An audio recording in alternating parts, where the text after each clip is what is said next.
Make sure you download the Woodward Sports app in the App Store and the Google Play Store today. Take Woodward Sports with you wherever you go and listen live on your phone or mobile device.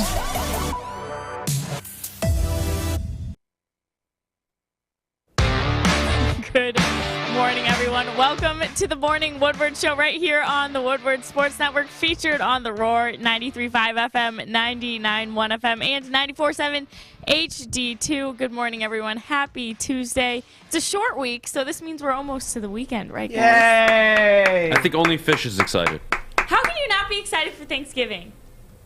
Well, two reasons. If you say the Lions, then okay. One, the Lions, all right? And two, honestly, two is the more important reason. You hate your family. You eat so much. Like, I don't know how I'm supposed to wake up Friday. And, like, be okay. Come in here, I'll be drive fine 40 Friday. minutes, come to the studio. I might even sleep here. Prep the night before, prep in the morning. Yep. Pray in the morning. Do the show. While all I can think about was yesterday's mashed potatoes and corn with gravy. That seems very problematic The to me. leftovers are coming Or with the me. crap show we might And witness. the leftovers that you're gonna just completely devour over the weekend. I'm probably gonna gain 6 pounds over the next couple days. Everyone make sure to fat shame Adam in the comments. Yep, after absolutely. Thanksgiving. This week it's a special actually. Everything I've said about Mike McCarthy and Matt Patricia, you guys can throw right back at me this week. I'm totally accepting of it. I don't have a choice. All right. Well, we all know what happened in the Lakers-Pistons game. Westy, if you want to bring up the clip to remind everyone, our boy Beef Stew gets just absolutely nailed in the face by LeBron James. Super nice of him. I don't know how anyone watches this and says it was an accident. I love the city of Detroit for times like this. Me too. I mean, going through Twitter yesterday, reading some of the Pistons Twitter is so good right now. Oh my goodness! Like openly shaming LeBron in public, calling him the bitch. I mean, that warms my heart. I love that I live in a society and a city that will openly criticize a player that you are damned if you do and damned if you don't with. Like, God bless the city. LeBron is a bitch. I'm so proud of Pistons Twitter the last 72 hours. It's been great to watch. It's been fun. I mean, I couldn't be more happy. Especially when these results came out. Yeah, in the punishment. Especially, I thought they got it wrong, but that's Yeah, a whole definitely. different Let's tell conversation. everyone what it is definitely. first. Jeff, Go do ahead. you want to do it? Yep. So LeBron James, we all know, 1 game suspension without pay, lost $284,000 in total, Yep. and Isaiah Stewart 2 games without pay, which is probably going to total close to $1 million. It doesn't make sense, and that's kind of the thing we were talking about with the league and the inconsistency. Because let's just look at J.R. Smith. We all know and love J.R. Smith, right? Okay, look at what he did in the playoffs back in 2015 versus the Boston Celtics with LeBron on his team. Smacked Jay Crowder across the face, similarly to what LeBron did to Isaiah Stewart. He was suspended 2 playoff games, and that's just now we have a similar situation, obviously, with the best player, or at least the most marketable player in the NBA, with LeBron. We knew they weren't going to keep him out very long. Actually, I saw Corey's tweet, and I agreed with it. I was shocked they actually suspended him through the game against the Knicks in Madison Square Garden. He is their prima donna, and he was able to get 1 game, which is absolutely ridiculous. Why would you suspend a man more games for? I get the response, and don't get me wrong. The 2 games, I'm not going to argue too much on this Isaiah Stewart, but it's more so, why did LeBron get 1 game for almost enticing a fist fight almost? Like, if I get smacked across the face, doesn't matter who it is, they're going to at least respond in a violent way. I don't know about Isaiah Stewart, the guy walking away and constantly running back to have smoke with LeBron, but the fact of the matter is he started it. So why are you giving him 1 game compared to Isaiah Stewart's 2 games? I don't understand. And it must be because he didn't leave the court in a timely manner, but that's a fine. I mean, that's you're getting a guy more games for reacting to what happened to him. It's actually kind of despicable, and it's kind of laughable considering the fact what the league's done in the past. But I mean, are we surprised, Adam? Are you actually surprised? Like, this is how the league treats LeBron. I mean, we understand. He's a first-time offender. But I get it. But the fact of the matter, why? Look at the consistency in the history. I guess there's no consistency. It's the NBA. All right? True. They freak out when their players openly criticize, or their GMs openly criticize China. And then they have a whole different narrative on other stuff, which we don't need to get into this morning. But the NBA is nothing but consistent at all. So, of course, they were going to protect LeBron. They gave him a game suspension, and they gave Isaiah Stewart 2. Why? 1-1, I thought, was more than fair. Just punish them both equally. I think equally. Isaiah Stewart, did he lose his cool? Absolutely. Did he charge multiple times at LeBron James? Absolutely. It was great. Having said that, it did not warrant more games than LeBron. That was not only an elbow, it was a closed fist reaction. It's not like he just, he was boxing out Jeff and his elbow grazed the eye of Isaiah Stewart. This was, I looked at you, I started an elbow motion, I closed my fist, and then I hit you in the lip and the eye with my fist. It doesn't. Even if the guy doesn't have a history, sense. like to your point, I get he doesn't have a history, but equally suspend them both one game. Like why do you? Oh, we'll give Isaiah equal one would more have been game. the more fair call, but whatever. I mean, this is the narrative that it's going to drive home. Isaiah Stewart now is going to have this narrative of he could be a dirty player, he could be an aggressive player, whatever the case may be. I don't care. Isaiah Stewart, my friend, great job. If I was in a position, I would pay your fine for you. God bless you. And you know what's even more important? That we'll have them both back when we go to L.A. When we face them again in a couple games. I think it's like 4 or 5 games. So I'm not looking forward to that. I'll tell you why. This isn't hockey, Jeff. If this was hockey, clearly the game on Sunday would be one of the most viewed games of the entire regular season. And unfortunately, you're not allowed to fight in the NBA. No, you're not anymore. So what's going to happen is there might be a hard foul or two, but nothing serious, and the Lakers may sit LeBron. They may rest him. That's what I was thinking But knowing too. them, they want to protect his image. They don't want him to come off as soft. This is a hard guy, one of the best players in the league still, supposedly. So I'm sure they play him, but no, if it was hockey, I mean, I'm sure D-Mac can probably speak more to this, but of course, if it was hockey, you're getting a full 5-on-5 fight. If it was hockey, you booked the fight. In NBA, at least you're like you said, on the draw, the first draw of the game. Isaiah, if this was hockey, Beef Stew's jumping right off and wants that smoke. But the fact of the matter is, listen, we're going to get them both again. And I just want to see how LeBron acts when he plays against Beef Stew again. Because it's not just LeBron. I think the entire league now knows not to mess with Beef Stew. You can't do no dirty stuff. This guy is clearly, call him what you want, a maniac, whatever, but the guy's going to protect himself. And you know what? If LeBron had to do it and had to initiate it, guys around the league will know now too. So call him a dirty player, call him whatever you want, but I mean, what are you going to call Jokic, who just... Jokic is a tough dude who just doesn't want to deal with any problems. So people like to call him for pushing Markieff in the back. Isaiah just defended himself. I mean, he didn't push him. He hit him. I'm okay with that. What, Jokic? Yeah, he hit him. Well, yeah, like I mean, that was he did it intentionally. Yeah, great, it was cool. I'm okay with that. Good. So if you're okay with that, you hit me hard. I thought it was a foul. I'm gonna come down the court and I'm gonna get you back. I'm sorry. You got a problem with it? Deal with it. I'm 7 feet. You're probably not gonna hit me. I mean, that's Jokic's mentality. Yeah, true. And then I saw a lot of people talk about, Isaiah Stewart had every opportunity to hit LeBron James if he wanted to. What are the odds he actually swings at LeBron, right? That dude's banned for 25 games. Granted, we all really would have paid love to see it. But he wasn't going to swing at LeBron. And let's remember, he just got elbowed and punched in the face. So last I checked, whenever somebody gets hit in the face by a, let's say, 6'6", 250-pound adult, that hurts. So what happens? You get up, you're still kind of like collecting your thoughts, what just happened, and then all you see is LeBron in front of you, hey, my bad. You're like, bro, what just happened? And then it like starts clicking in your head. You hit me. And then he lost his shit. You're right. And then you're right. He loses.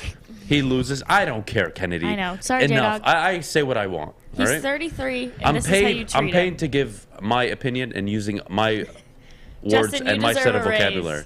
All right? Anybody doesn't like it, they can address it with me after the show. I don't care. I'm not changing how I talk. Anyways, back to the point. Isaiah Stewart was, I guess you can call for a brief moment in time, was concussed. I think that's fair to say. He was still like collecting his thoughts. What just happened? I just got hit pretty hard in the face. All I see is LeBron James in front of me telling me my bad. And I'm like, what? And then he loses his cool, rightfully so. Mm-hmm. And I don't think the people around him helped at all. I think they escalated it more than LeBron and Isaiah Stewart did. You saw everybody coming in as if they were fighting. Yeah. They had each other. They were locked up in arms, like talking. It wasn't a push, and then it's like, oh God, we got to stop this. There was nothing that really justified what happened. And then you saw Russell Westbrook run in, and everybody started running in, making a scene of it.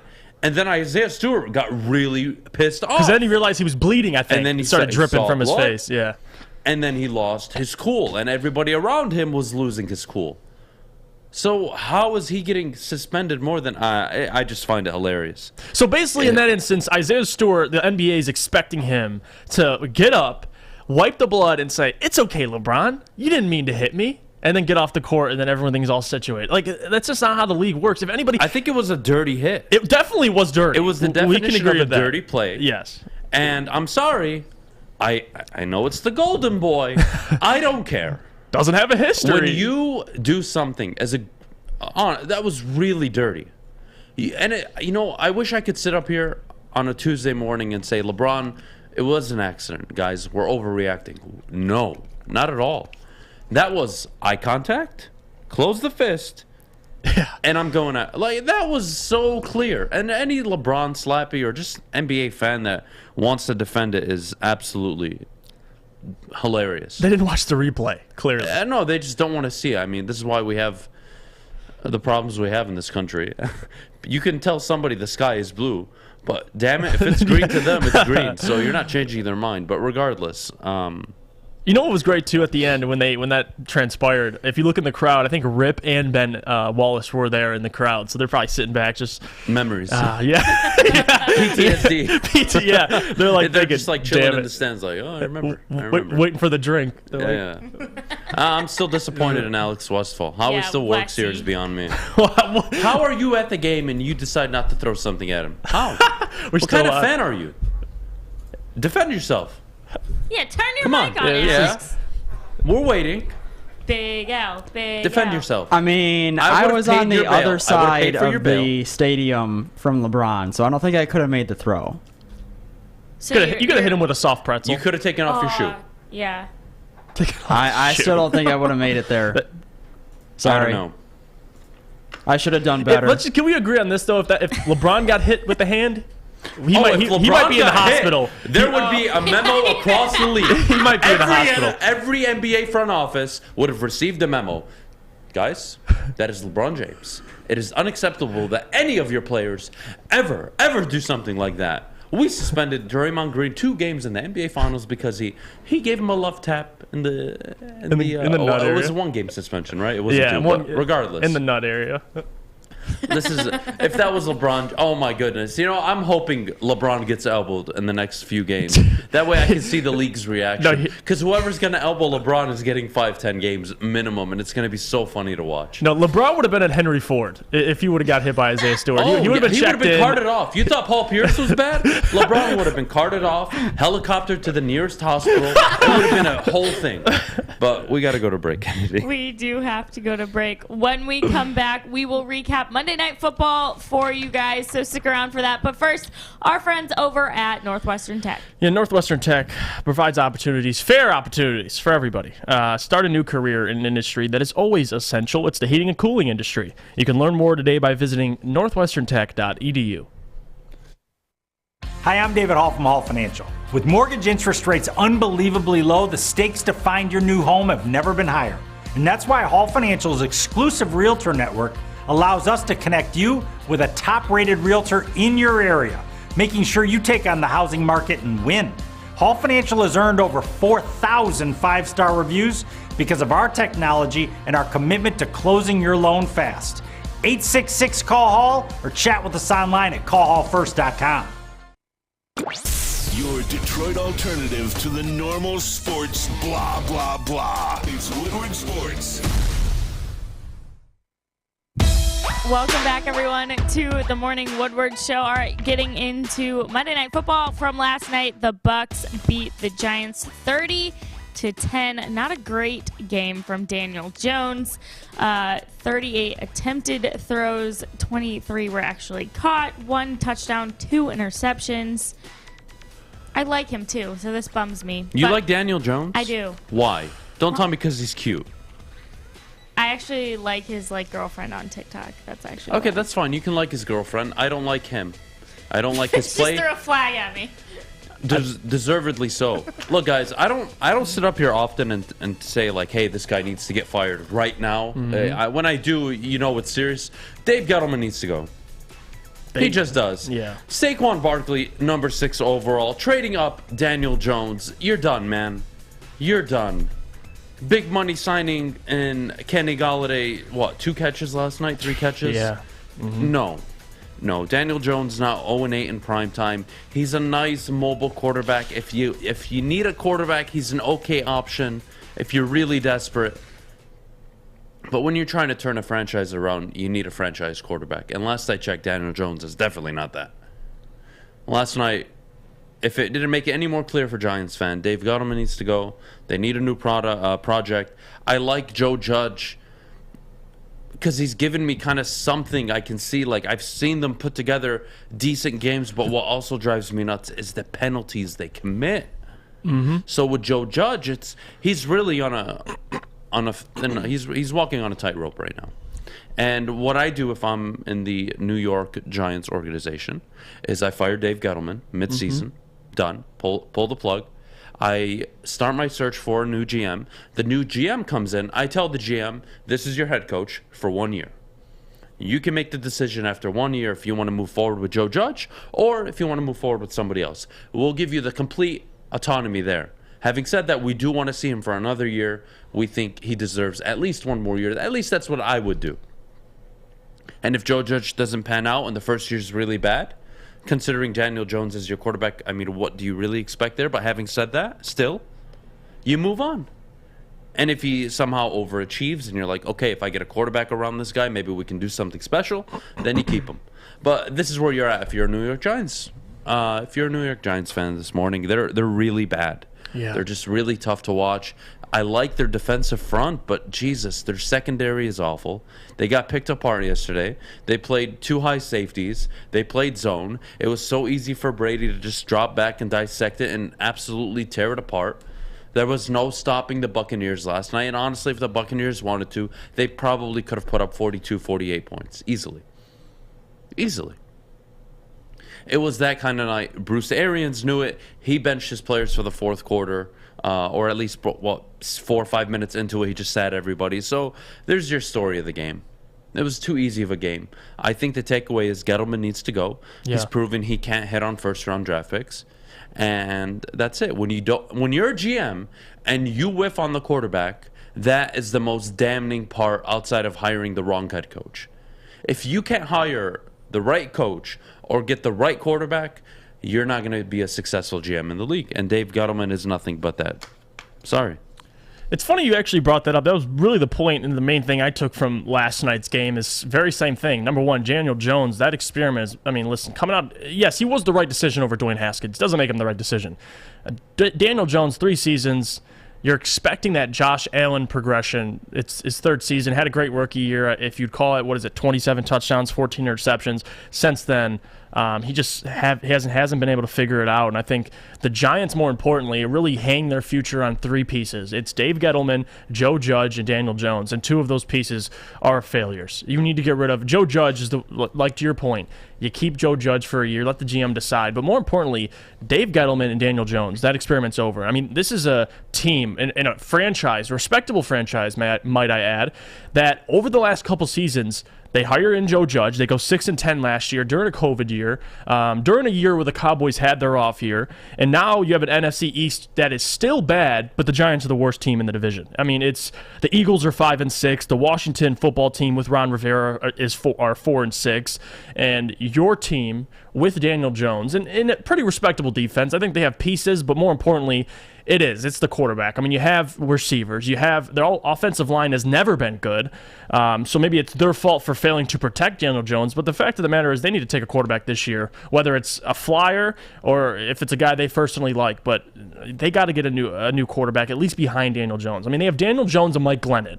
They don't have a choice. Daniel Jones is your starter, and I just think that experiment's over. I mean, when they took him out of the draft, out of Duke, it was coached obviously by Eli Manning's guys. He's from Duke. They all share the same, just kind of relationships. Daniel Jones was around Eli for a while when he was younger, and Peyton drafted into his franchise, New York Giants. Just hasn't worked out, man. So that's what I took from last night. The Tampa Bay Buccaneers are fine. I mean, they're 7-3 now. We knew in the beginning of the year they're going to have some, especially this game against the Saints. They're going to have the game against the Rams. They're going to have these certain those off games, but the Bucs are going to be fine. What I took from last night, it's all on the Giants and what they haven't been able to do. And the Dave Gettleman, that's overdue. I mean, you draft Saquon, you take him way too high to begin with, 2nd overall, and then you have Daniel Jones who you draft, and I get it, middle of the pack, you take him. Can't believe they took Saquon number 2 overall. I just don't get it, and that was a Gettleman decision to your point. So. I'm over it, man. If you're a Giants fan, I'm sorry, but a Lions fan, we're in some deeper waters. But Giants fans, similarly to Bears fans, got to figure out your whole organization. I mean, at least the Bears got their quarterback. The Giants don't have a quarterback, and they're not even sold on their GM. So they got to do a whole new remake, a whole new makeover in the offseason. The Giants passed on Josh Allen, quarterback, and Quentin Nelson.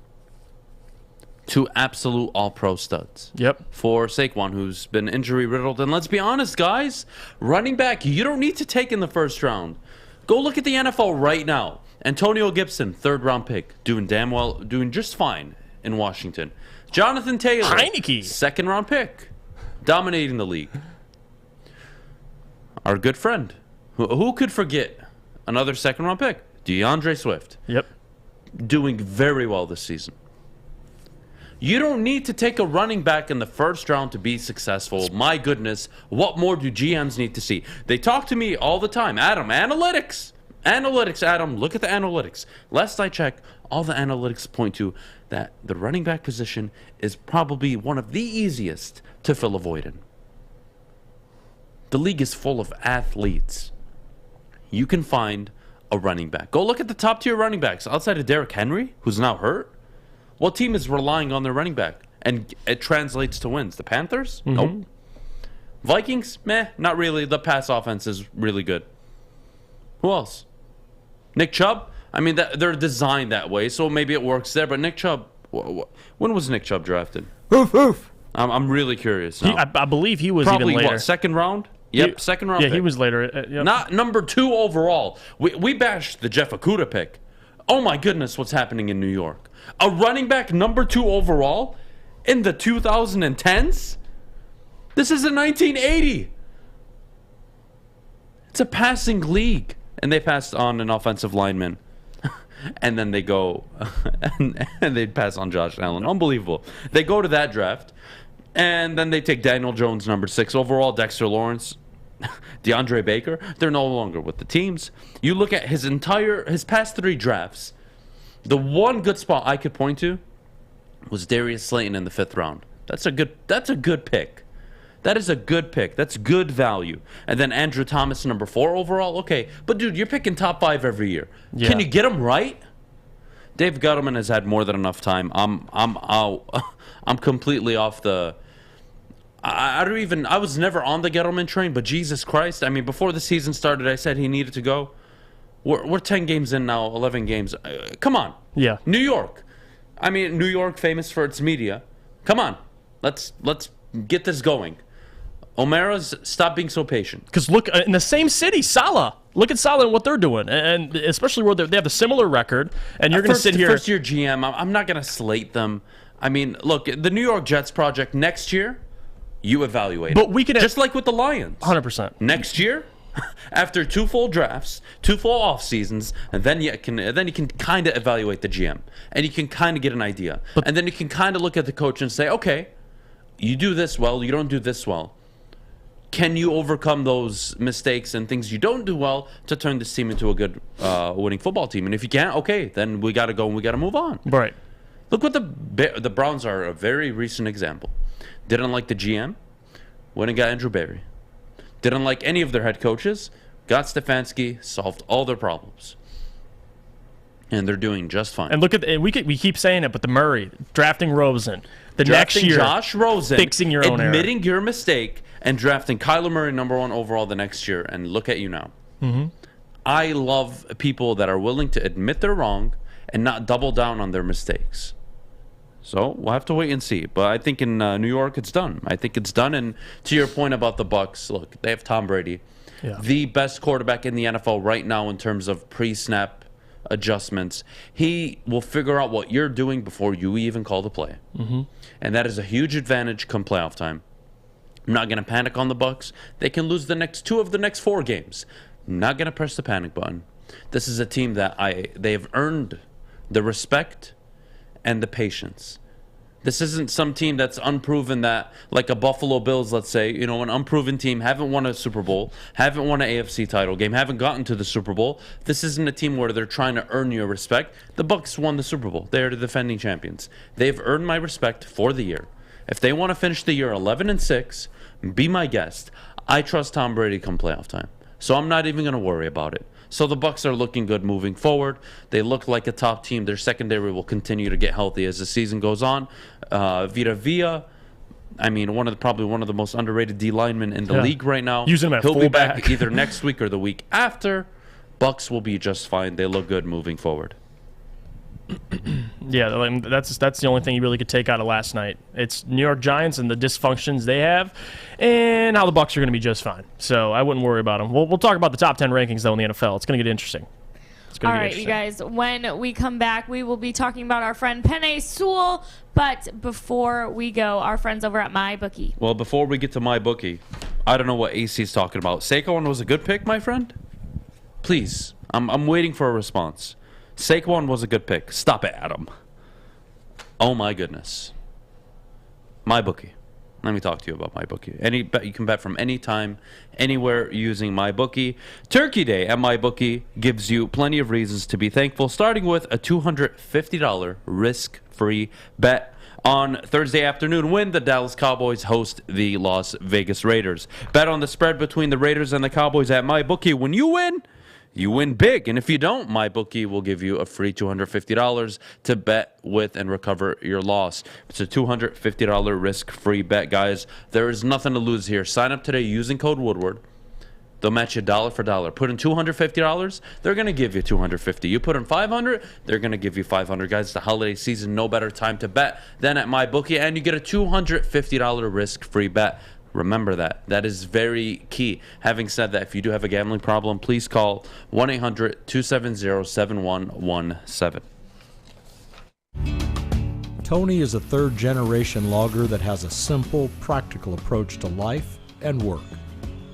That's why his Coast DX342 knife is perfect for him. The stainless steel blade is rust-resistant and made for all-weather use. And the double roll-lock safety ensures that it will never inadvertently close when he doesn't want it to. That's why Coast is trusted tough. And a miraculous catch. Follow us everywhere. Just search Woodward Sports on YouTube, Facebook, Twitter, Twitch, IG, and more. Welcome back, everyone. We've got to give our roses to our boy Penei Sewell. 174 pass blocking snaps, 5 pressures, 0 sacks allowed. That is all within the last 5 games. So, Adam, I want to know, is Sewell the best tackle from the draft right now? I think it's debatable right now. And look, I'll admit when I'm wrong. And I think it's not necessarily just being wrong. It's guys, who could have made the argument one game into the year that Penei Sewell would have worked out at right tackle? You had seen 3 preseason games, and he looked awful. And then you saw 1 regular season game, and he looked really good at the left. I don't think it was so controversial, and I know people blew up about it, and it really went viral on social media, but I didn't think it was that much of a big deal. But look, he got, 7 games after that, 8 games at left tackle under his belt. He got more comfortable, adjusted to the speed of the league, and I can't lie, he's doing a damn good job at right tackle. Better than I thought, 100%, and I got to give him props to that. They've done a very good job handling the Penei situation so far. I'm not going to complain about it. I'm not going to sit here and make a big deal out of it or a big fuss. I still think he's the future left tackle. But having said that, whether or not he's the best tackle, no, I still think Rashawn Slater has the edge. But I think it's debatable now. I think both teams are happy. And if you're in Los Angeles or if you're here in Detroit, you're happy with your first overall pick in the draft. Number 7, the Detroit Lions took Sewell. I believe number 13 or 14, the Chargers took Slater. Yeah. I think both teams are really happy. And it's really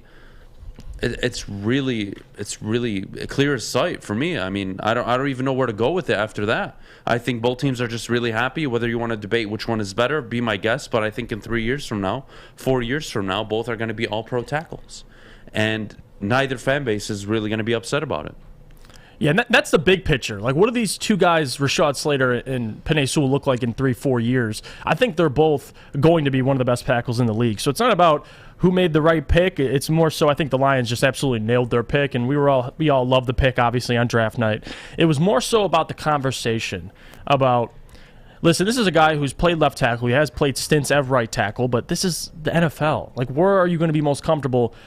I think he's still the future left tackle, but listen, at right tackle, he's been solid. I mean, let's just look at through the first week 4 and week 5. He allowed 4 total sacks at left tackle. And I think left tackle, just in general, helped increase his confidence. He got more used to just being in the NFL, just used to playing the position. And then when he moved to right tackle again, I know he played it in the preseason. He didn't look very good, but he was already accustomed to it, accustomed to playing NFL football. And then on Sunday against the Browns, didn't allow a single pressure. He was one of the highest PFF grades. So I wouldn't look too much into that, though. 23 pass attempts. I'm just saying. I know. Okay. I mean, they did this last week. Yeah. Who the Lions play prior? The Steelers? Yeah. Ran the ball over 40 times. Nobody gave up a sack. But I think the big picture is you're taking on Jadeveon Clowney and Myles Garrett. Like, I'm expecting some pressures, at least. He didn't allow a single pressure. No, he's a solid. So the PFF, I don't look into PFF, but listen, over the last 5 games, I think Sewell's 6th highest overall in PFF. So listen, again, you take it with a grain of salt, take it with what you want. But the fact of the matter is they hit the pick. I mean, we can sit here and talk about Brad Holmes and late picks, and even Ali McNeil looks good this year. So there's a couple guys that are starting to kind of get better as the games go on. So that's why when we talked about it earlier in the year, did Brad Holmes, evaluating his first draft as a GM, listen, it's too early, but so far it's looking good. I mean, so at least, far he got the number 1 pick right. In building from the trenches, I guess. I think it's. I don't see the problem. I know people in the chat are screaming Micah Parsons, and I know bottom line is the bottom line from 2 to 4 here on the Woodward Sports Network are big fans of Micah Parsons. That's great. Yeah, he's a stud. I'll give you it. But look, man, the Browns don't. They're not special, but you know what they have? They have a top 3 offensive line in the NFL. Mm-hmm. And that keeps them in the games. And that gives them the ability to run the ball. I'm not against having a damn good offensive line. I think it's a really good pick. And if you go back to week 1, guys, don't have this like revisionist history. After week 1, after the loss to San Francisco, Taylor Decker was going to miss a majority of the season. You've seen 1 game of Penei Sewell at left tackle, 3 games of Penei Sewell at right tackle. In the 1 game at left tackle against Nick Bosa, he had the game of his career. Yeah. An unbelievable game. And the 3 games at right tackle in preseason against second stringers and third stringers, he looked like he didn't belong on the field. I don't think it was that much of a leap. Now, I think the conversation should have been, maybe he hasn't adjusted to the speed of the game yet. Maybe 4 or 5 weeks from now, if you throw him back at right tackle, he'll probably be fine. But we can all agree his ceiling is at left tackle. Yeah. I think that was probably the better conversation to have, but it wasn't being had. Nobody had this conversation. Mm-hmm. Hindsight 2020 for a lot of people. But I'm really happy with Penei Sewell. I think looking at Brad Holmes' first draft, you like the first round. The second round, you're like, okay. Third round, okay. I mean, there isn't anything special outside of Penei Sewell so far. Yeah. Derek Barnes is a lot of guys. Okay. A lot of guys are learning on the job. But look, I'm happy. I'm happy with where it is from Penei Sewell's standpoint.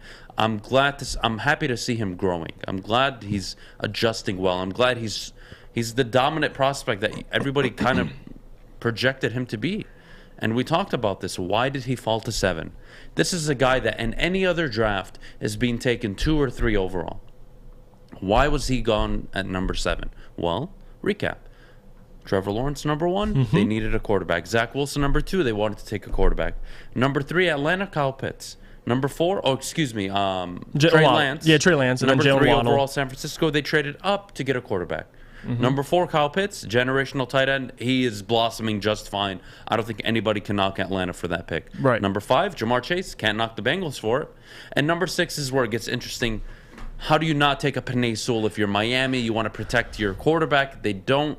They go for Jalen Waddle. I get it, but that's how you get Penei Sewell, and I think that's a franchise-changing pick. He's been very good, very good. You know what argument makes me so frustrated too is especially Bengals fans trying to like talk smack and saying how many touchdowns does Penei Sewell have on the season? Like the Jalen Waddle thing. I think Miami Dolphins fans are at least I see him on Twitter all the time talking about. This is what we could have had under Penei Sewell. So trust me, Penei Sewell was a hot commodity. I mean, people understand now at least how good he is and what his ceiling could be. I see people talking to the chat. I think the only draft that probably ticked me off in the last 5 years the most was the Jeff Okudah over Isaiah Simmons. But, I mean, this draft, I can't really complain. I mean, listen, it took Penei Sewell. He's been working out so far. I don't even think that should be the argument. Like, I get it. Isaiah Simmons coming out was like a 5-tool player. It's a guy that could cover multiple positions. Right. You needed to draft your future quarterback. Number 3 overall. Now, if you want to trade back to 5 or 7, be my guest. Right. But you do not take a corner, let alone a safety. Number 3 overall, unless you are ready to contend right now, which you weren't. You're picking number 3 for a reason. It should have been the Herbert pick, but goodness, man. Listen, I don't want to talk about it. You want to look at young quarterbacks in the NFL, what they should look like. You look at Joe Burrow. You look at Justin Herbert. That's the freaking standard. Yeah. Not Zach Wilson. Oh, he can throw the ball nice. No, arm like Aaron Rodgers. Can you show mobility at times throughout the game? Can you make the throws? Do you look comfortable? That's what I want to see out of a rookie quarterback. That's what I want to see out of a second-year guy. That maturation process. Not, I'm 3 years in, 4 years in now with Baker. I mean, maybe. No, Baker's not a franchise quarterback. Move on, Cleveland. You want to know what a franchise quarterback looks like? Go look at Cincinnati. Go even look in Jacksonville. Stats may not be there for Trevor Lawrence. He looks damn comfortable. Yep. Justin Herbert looks really comfortable. That's a franchise quarterback. Kennedy, before we go. Oh, God. Okay. You got to talk to me about Penei Sewell a little bit. Okay. I need to ask you a question. Do you think the Lions are making the right decision long term in keeping Taylor Decker at left and Penei at right, or do you still think there's a likely outcome in the offseason where they move Penei back to left at the end of the year and they probably move on from Taylor Decker after June 1st? I think they probably move on from Decker. I don't know. It's kind of hard to tell with who's in our front office right now. Obviously, we don't know too much about them. A lot of newbies, new faces. Taylor Decker is and always has been an outspoken player, and so I don't know if that would play a part in their decision making. Him being so vocal about liking it here in Detroit, about him believing that he should be our left tackle, and that he came out and said he was pissed about all the media comments, yada yada. I don't know if that will have any say in what they end up doing. I think that Penei Sewell should be playing left tackle. I had this conversation with Easy actually a week ago. We were kind of in not an argument, but we were just debating about Penei Sewell, and I get his stance and a lot of people's stances on, listen, you Taylor Decker at the left, Penei at the right, the offensive line looks even better. But my argument is for the future. I'm looking at least in the next 2 years ahead to see where the Lions are. And I just can't picture a scenario in the next 3 years that Taylor Decker, I mean, listen, God help him. He might be as good as, I don't think, but listen, I like Taylor Decker as a fan. But in the next 3 years, if Taylor Decker's still your starting left tackle and Penei's on the right side still, and he's playing solid, then you're fine. But what happens if Taylor begins to descend his play a little bit, and you want to trade him? Do you move Penei back to left tackle 2-3 years into his career? I didn't like that idea. I mean, that's just me, but I mean, a lot of people clearly don't care. If the guy's solid, he's solid. So I mean, if he plays both sides, he can. Then so be it. But I just didn't like. I mean, I just never heard of that in at least my time watching the NFL. I've never seen a guy 3 years right tackle switch to left tackle. It doesn't. It's never happened. And just keep ascending. It doesn't work like that. Maybe a season, maybe a few games, but that's it. It doesn't happen. That's what worries me. You don't keep him there 2-3 years and then switch him over and him. It doesn't work like that. It's never happened in NFL history. Having said that, I know the chat's getting worked up about Russell Wilson. Guys, if I'm the Seattle GM, Detroit could offer me 5 first-round picks and Jared Goff. Not doing it. And I wouldn't do it. No. I'd rather fire my head coach and figure it all out all over again. Yeah, and Russell Wilson's not coming to Detroit. Let's clear that up. Detroit is not some destination spot. Russell Wilson was complaining last year, and they were a 12-win team. What the hell you think he's going to do in Detroit? They're in a full rebuild. Stop it. You're not getting Russell Wilson. Yeah, that's a little out there. I mean, especially if they fire Pete Carroll, they get rid of Russell Wilson. All right. Well, I pray for the Seattle Seahawks and where they're sending to, but no. I think, listen, the Taylor Decker conversation, we're going to have it for a long time, but we won't really know until a year or two from now when things start to change. So we'll see.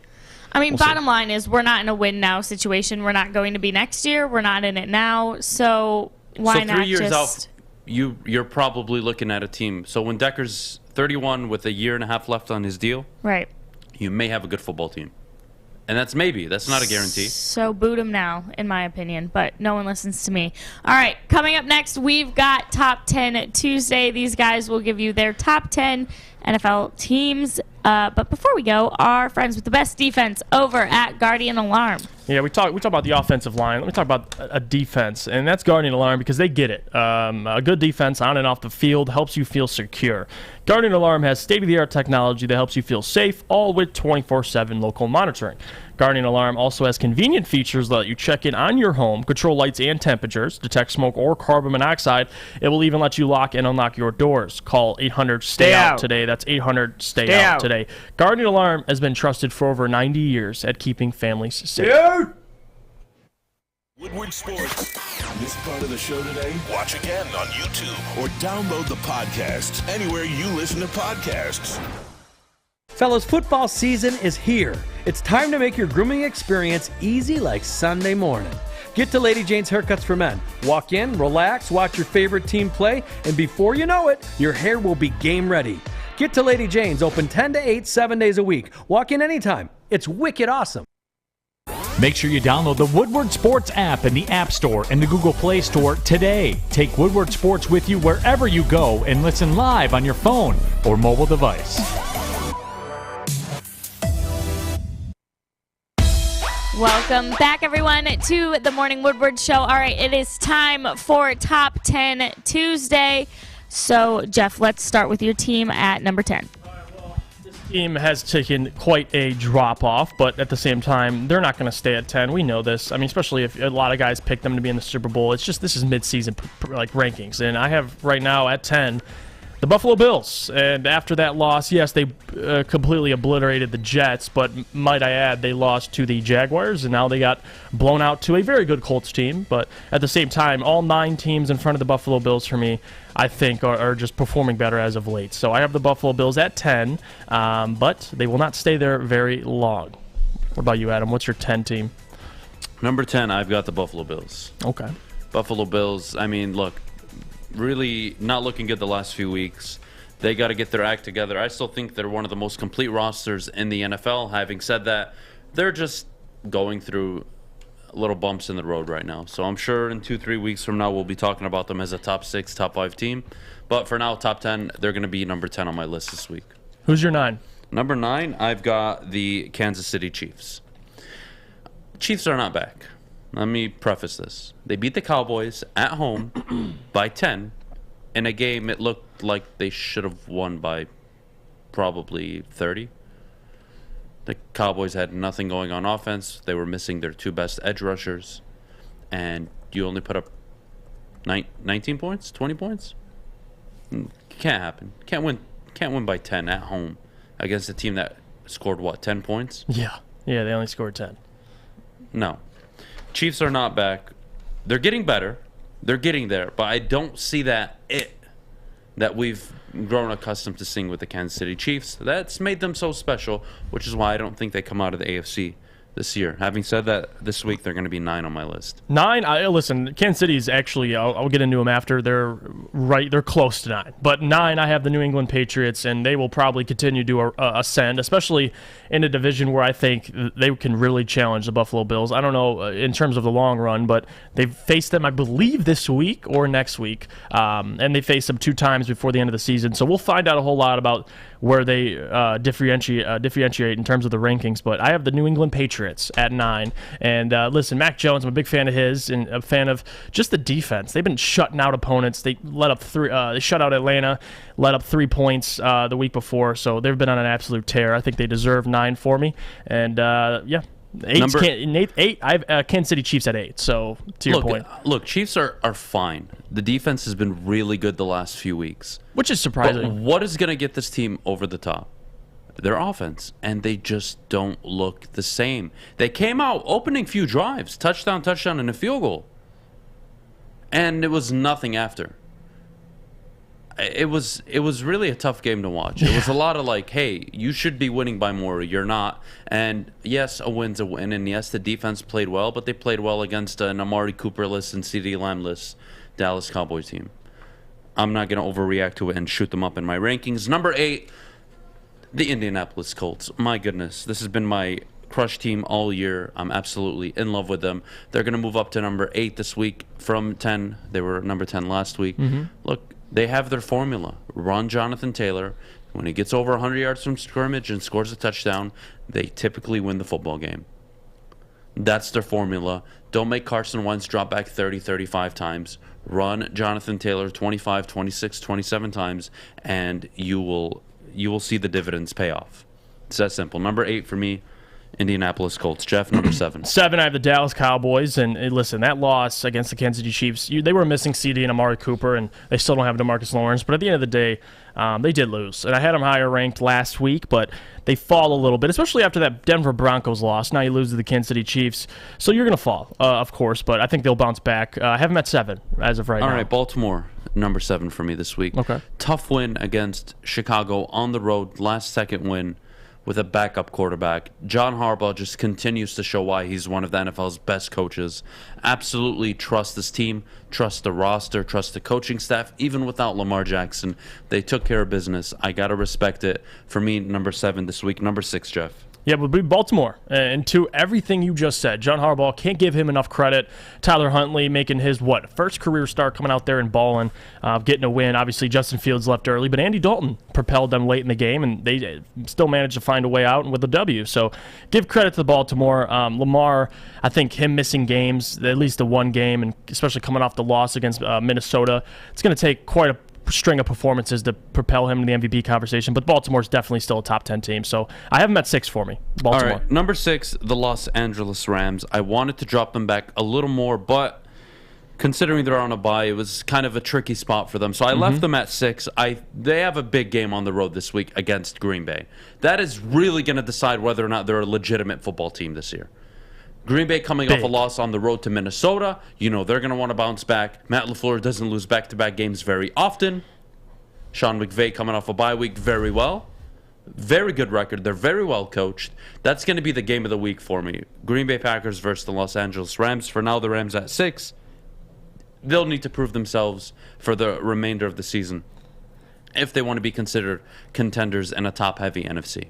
Yeah, I agree with you. I have them at 5 for me, and for those reasons, it was hard. I was going to move them behind the Ravens, but they had a bye week, obviously, and you're expecting them to bounce back. But to your point, I mean, Matt LaFleur, when does he lose? And especially Aaron Rodgers, that tandem does not lose back-to-back, especially, shutting out Seattle, coming out, losing against Minnesota to a walk-off field goal, and now this week, it's a big game against Kansas City. So we'll find out a whole lot about not only the Rams, but the Packers. So we'll see. No, I got the Packers at 5, though. The Rams, sorry.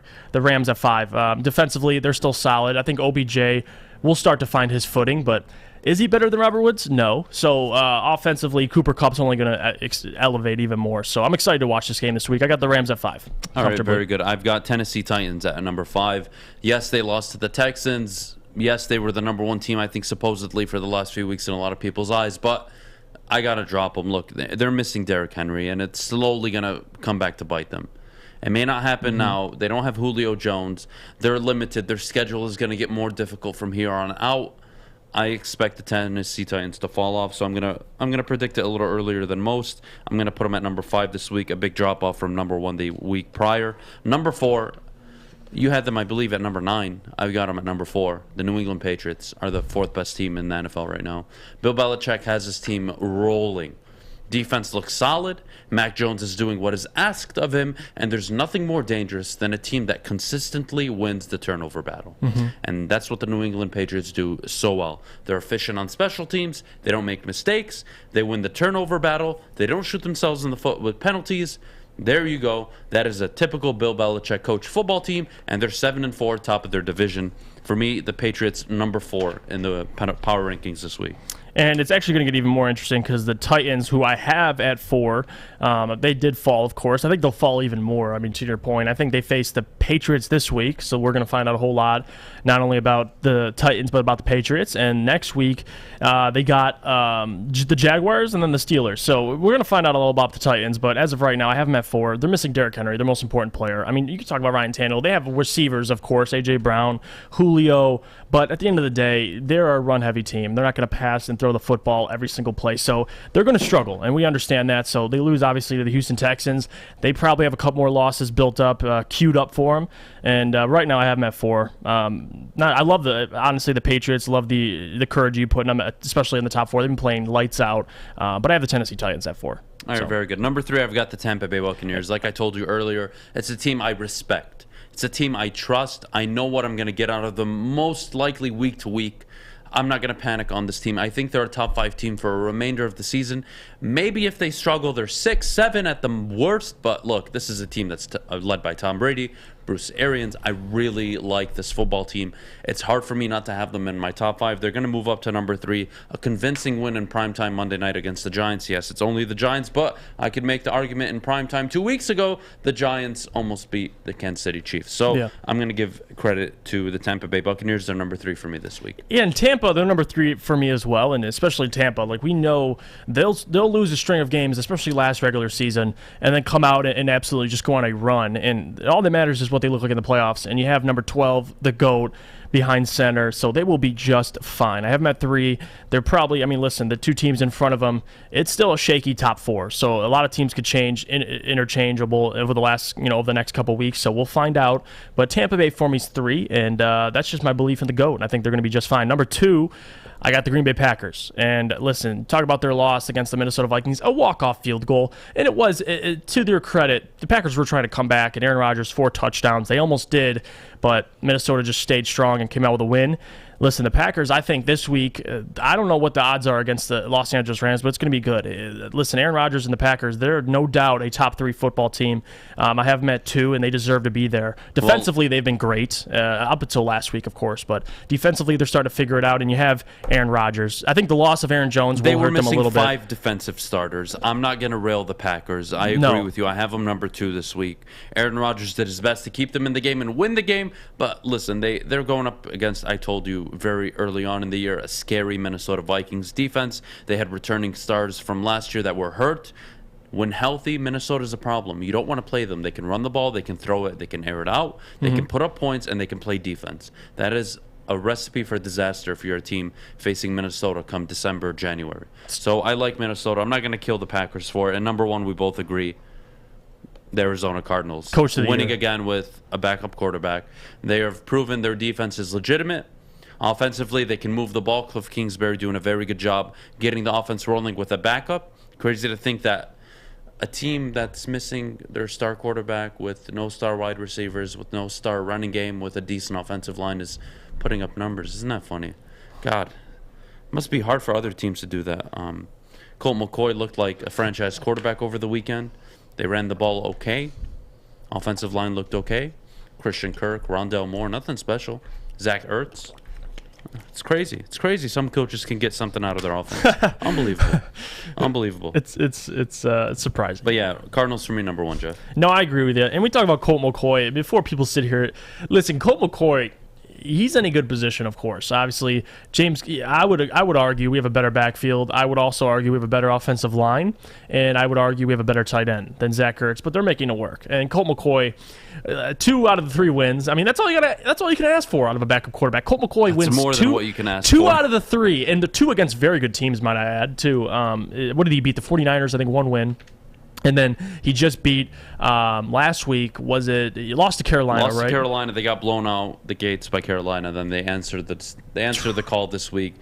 They won the football game. That's all that mattered. 2-1 with a backup going into the bye. That's all you could ask for. I think Cliff Kingsbury is the clear coach of the year. I can't name a second. John Harbaugh. I think it's close. I really do. I love the work John Harbaugh. True. I think he's second. I don't know if that's a 2-man race, honestly, because John Harbaugh's a great one. I actually forgot completely, especially what he has to deal with this year and what he's turning. He's making chicken soup out of chicken. You know what? So 2-man race. Number 1, we agree. Arizona. Don't know, especially when they get Kyler Murray back. We'll see how he looks, but there you have it. Top 10 teams. Me and Adam.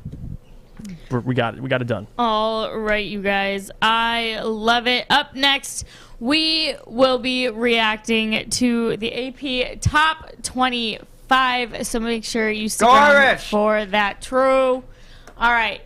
The big game is this weekend as we talk college football. Woodward Sports and Gypsy Vodka will be live for the Michigan versus Ohio State game at the Brown Jug in Ann Arbor from 10 a.m. to noon this Saturday. So make sure you come out and join Braylon Edwards, Ryan Armani, Stick Joey, and more for their live broadcast from Ann Arbor.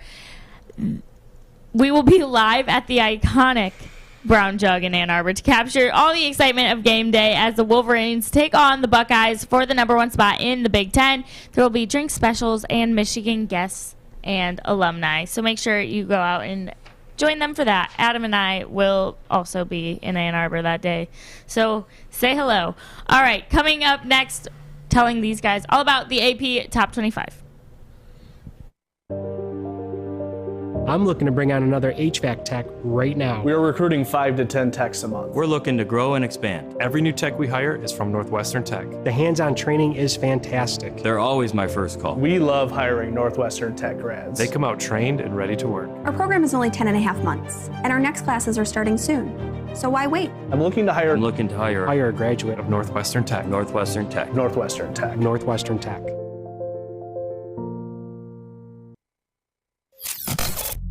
It's Adam, Jeff, and Kennedy. Mornings on the Woodward Sports Network. Welcome back, everyone, to the Morning Woodward Show. I will be revealing the AP Top 25 of the week to these guys. Do you guys want me to start at 10? Where do you want me? Let's start where the Sparties are. Spartans dropped all the way to 12. They were previously at 7. Quite the fall from grace. I don't know if this is warranted because they did lose to a very good Ohio State team. But, guys, your thoughts on State being at 12? They would have had 1 loss. They would have still been in the top 10. Yeah, they have 2 losses. They lost to Purdue, and then they got smacked up by Ohio State. They did get smacked up. Michigan State falling to 12 shouldn't be a surprise to anybody. Even in the AP poll, they were ranked 7 the week prior. 5 spots. I don't mind it. I think that's pretty accurate. So especially who's in front of them. Yeah, I didn't have a problem with Michigan State falling to 12. Oregon, Oklahoma, Baylor, Ole Miss ahead of them. I don't mind that at all. Yep. Like Adam said, Oregon 11, Oklahoma 10, Baylor at 9. We've got Ole Miss at 8, Oklahoma State at 7, and Michigan at 6. And here's where it gets juicy. The Notre Dame Fighting Irish at 5, as I predicted. Thank you, everyone. Be quiet. We're just Notre pass Dame over is Michigan a top at 6. 5 team. Oh, my goodness. What are we doing, Kennedy? Cincinnati is at 4. They will fall eventually. People, be patient. We've got Bama at 3, the Ohio State University at 2, and undefeated Georgia at 1. Okay, so first glance at this AP poll, which I guess really has no meaning right now or no weight at all in my opinion. Why they have Notre Dame at 5 is beyond me. That's the elephant we got to talk about. It really blows my mind. They've had style point wins against Georgia Tech and Virginia, I believe. Wow. Don't forget they blew out Navy, who was one of the best teams in the country. Blew them out. They gave Cincinnati a hell of a ball game. It just doesn't make sense. How Michigan isn't in pole position at 5 is beyond me. And again, it doesn't matter. They still have games to play. But Jesus Christ. Can the rankings ever make sense in this country? Ohio State at number 2? Perfect. Great job. You got that one right. Bama at 3? Absolutely. Cincinnati at 4? I don't want them in, but damn it, they're in. What am I going to do? Notre Dame at 5? Are you kidding me? Oh, my goodness. Oh, my goodness. So Notre Dame's loss to Cincinnati. Who's a great team. No, Fish, shut the hell up. Yeah. Mute your mic, shut the hell up for 5 minutes. Cincinnati is not a great team. Neither is Notre Dame. And because they can play a bunch of cupcake football teams, they are being rewarded in the AP polls. It's unbelievable to me. It's unbelievable. There was actually Michigan at 6, Oklahoma State at 7. I would take their schedules and their wins over Notre Dame. I was just going to ask you. I was going to say because Michigan, we agree, should be over Notre Dame, but there's a real argument for Oklahoma State over Notre Dame, like a real argument. Oklahoma State. I mean, if they win out and they win the Big 12, they're going to be in the college football playoff. It's that simple. And Cincinnati fans are going to cry and be upset. That's the reality. And the only way Cincinnati can even get in is if Bama wins out. So Bama needs to beat Auburn, and then they need to beat Georgia, and then they need to win the SEC title game, which means they get in, and Georgia likely gets in as a 3 or 4 seed with 1 loss because they've shown they're the clear best team in the country. Yeah. That's the only way Cincinnati fans get screwed over. If Bama loses, which I think we can all expect to Georgia, I think it's fair to say that right now. Well, then another spot opens up, and then there's 2 open spots. So 1 and 2 are basically locked up, 1 being the SEC champion, 2 being the Big Ten champion, and then 3 and 4, it's an open debate. Whether you want to throw Notre Dame, Cincinnati, the Big 12 champion, be my guest. But at that point, if Alabama loses 1 more game, which we can all agree is likely the case, well, then it opens the floodgates. Cincinnati can get in. Maybe even Notre Dame gets in. A Big 12 champion gets in. Maybe Oklahoma State. Who knows? There's still so much football to play for. But I'll never understand the rankings. Why BYU is number 13 over Texas A&M. I mean, I have so many problems with this list. Utah should be over BYU. Texas A&M should be over BYU. Wisconsin should be over BYU. Iowa should be over BYU. Pittsburgh should be over BYU. Jesus Christ. AP poll. They got Wisconsin at damn near 20. Bunch of idiot writers voting across the nation. They're writers. They probably don't even watch the damn football games. It's unbelievable. But I'm not going to get worked up over the AP Top 25. There's obviously the more important rankings coming out tonight. The college football playoff rankings, which we'll give our predictions later on in the show about where we think teams will fall. But guys, like Jeff, your thoughts? I kind of laid out the scenario. If Bama loses, what are the 2 teams you're booking? And if Bama loses, can you make an argument for a 2-loss Ohio State or a 2-loss Michigan to get into the college football playoff? I think it's difficult, but what do you think? I mean, honestly, especially considering the fact that Cincinnati, like you said, you say what you want about them, but the fact of the matter is they're probably going to be in there. But Michigan, if there are only 2 losses, they got Michigan State they lost to, and now we're expecting Ohio State. It's a tough argument. But Notre Dame right now being ranked over Michigan, especially with the difficulty of schedule, kind of shocks me, honestly. Notre Dame, for years I've been saying it'd be great to see them in a conference. Obviously, if they were in the Big Ten, it would be so much more interesting. But no, they're not, and they're 10-1. Their only loss being to Cincinnati. I think it's absolutely ridiculous. And the fact that Alabama, we all expect, I mean, I don't know if they'll lose to Georgia. It's going to be a great game. Georgia, if they do beat them, like you said, 2-loss Alabama.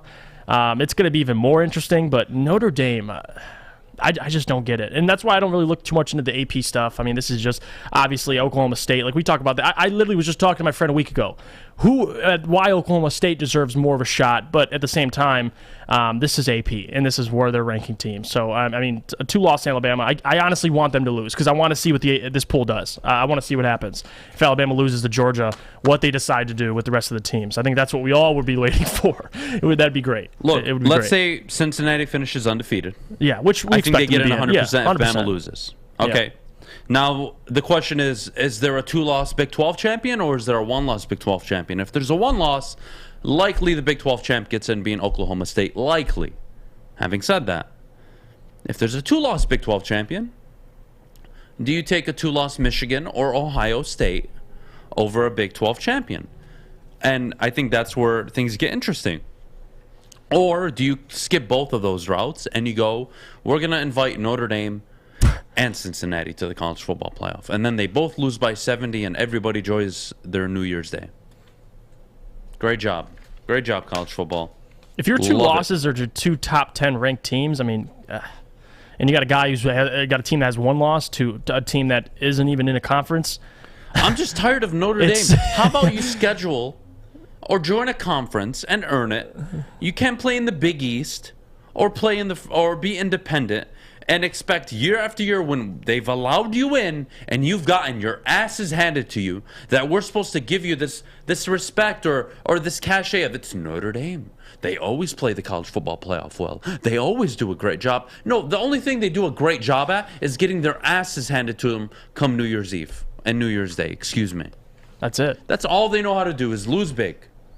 Cincinnati, what? Because they played Georgia in a meaningless bowl game? We're supposed to be all over them this year? The hell? They finally played a game where they had style points the last week. They barely pulled it off against Tulane and Tulsa, who have a combined, 3 wins? That's style points for you. Navy? Barely got by Navy, right? Navy's one of the best teams in the country. Excuse me, I shouldn't have said that, right? God forbid Cincinnati has the 103rd ranked strength of schedule. God forbid. I'm supposed to take them seriously, right? Because Texas Christian schedules a more difficult schedule than freaking Cincinnati. But they want the respect of an Alabama, a Georgia. Get the hell out of here. Because of the record, I guess. Get the hell out of here. I don't like it. It's despicable. I don't like it.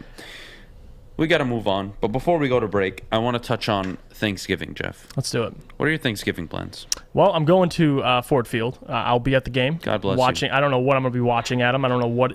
That's why you were talking about Thanksgiving earlier and how you go. Thanksgiving for most people, or for all people for that matter, you go home, you eat a big old meal, you're stuffed, you're tired, you want to just relax, you're chilling with the family. I may very well get my Thanksgiving set off to a very bad, what I'm about to witness Thursday. I'm hoping is something good. If I watch Tim Boyle go out there, all right, versus Andy Dalton, and it's a 10-13 ball game, or even like a 10-7 ball game, I'm leaving. I'm going to go eat Thanksgiving. I'm going to bed. I'm done.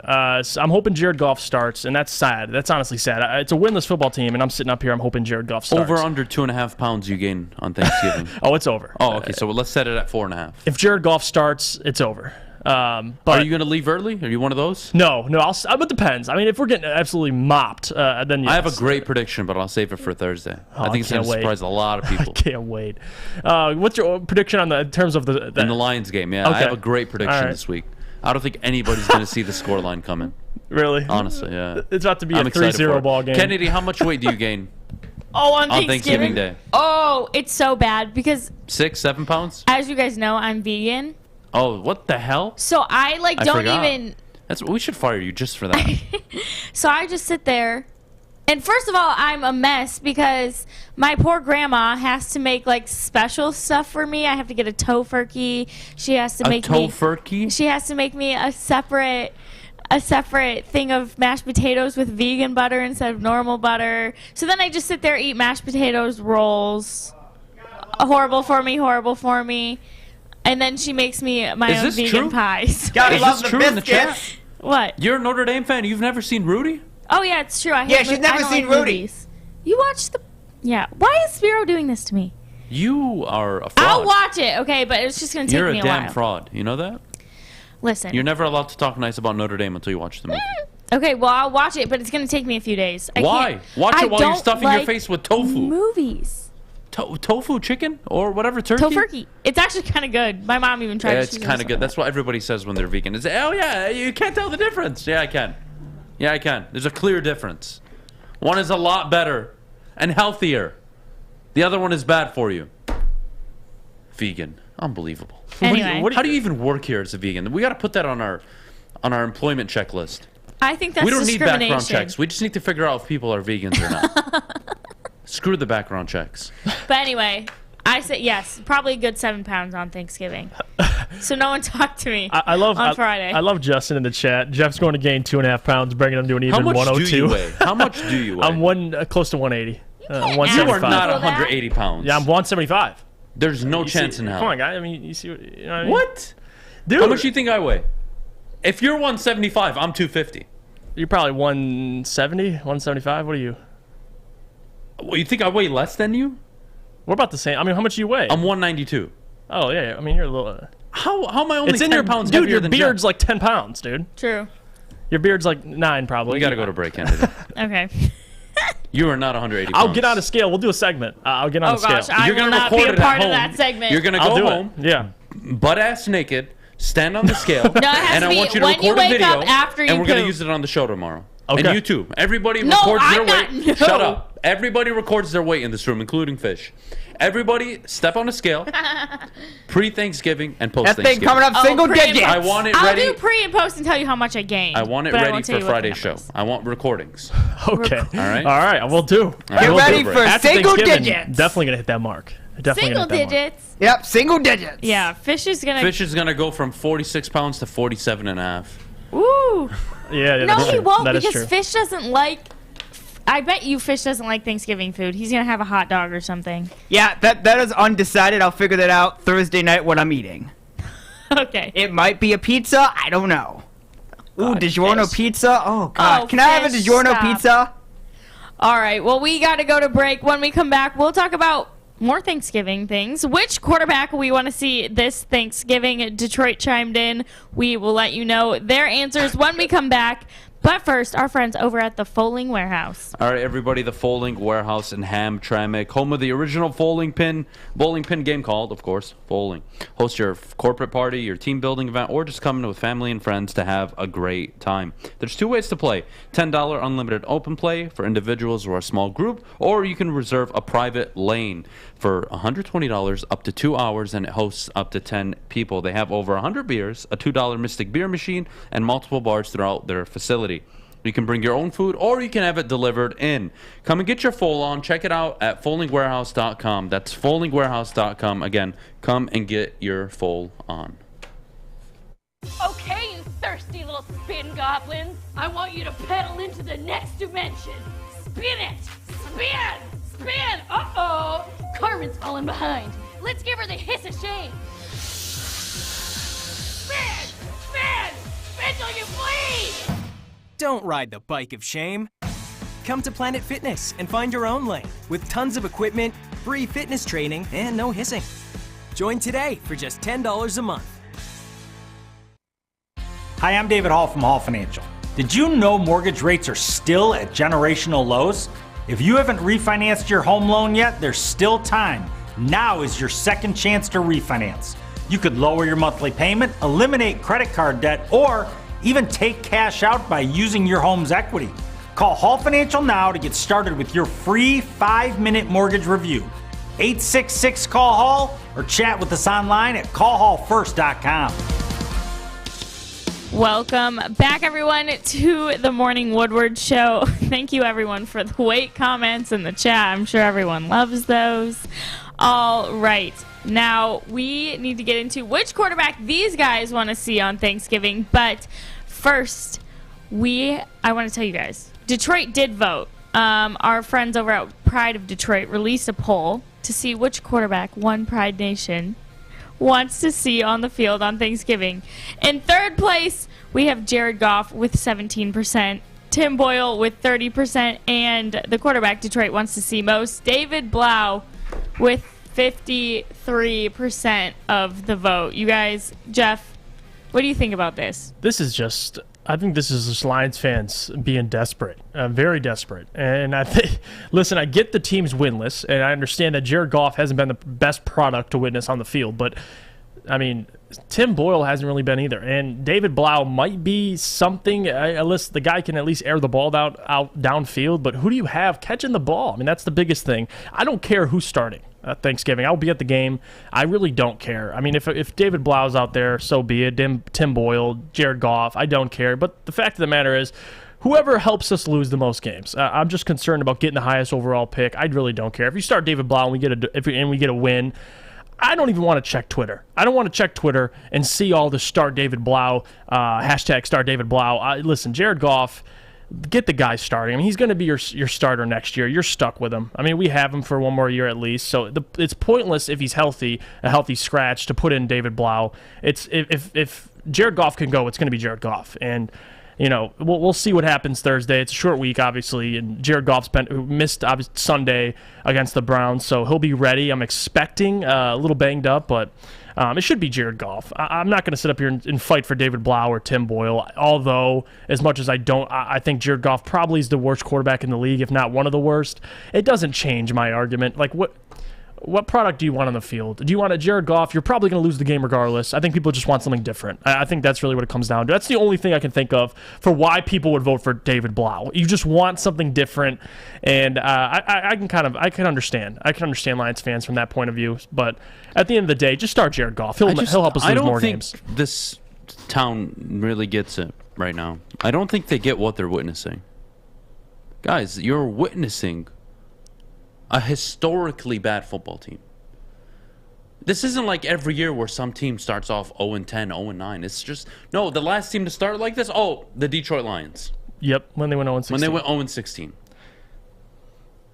You don't even won a game yet. Of course people want to see David Blau. They're desperate for a win. I'm supposed to believe in Dan Campbell, right? I'm a horrible human being because I'm supposed to believe in Dan Campbell, that he's going to deliver championships and division titles 3 years out.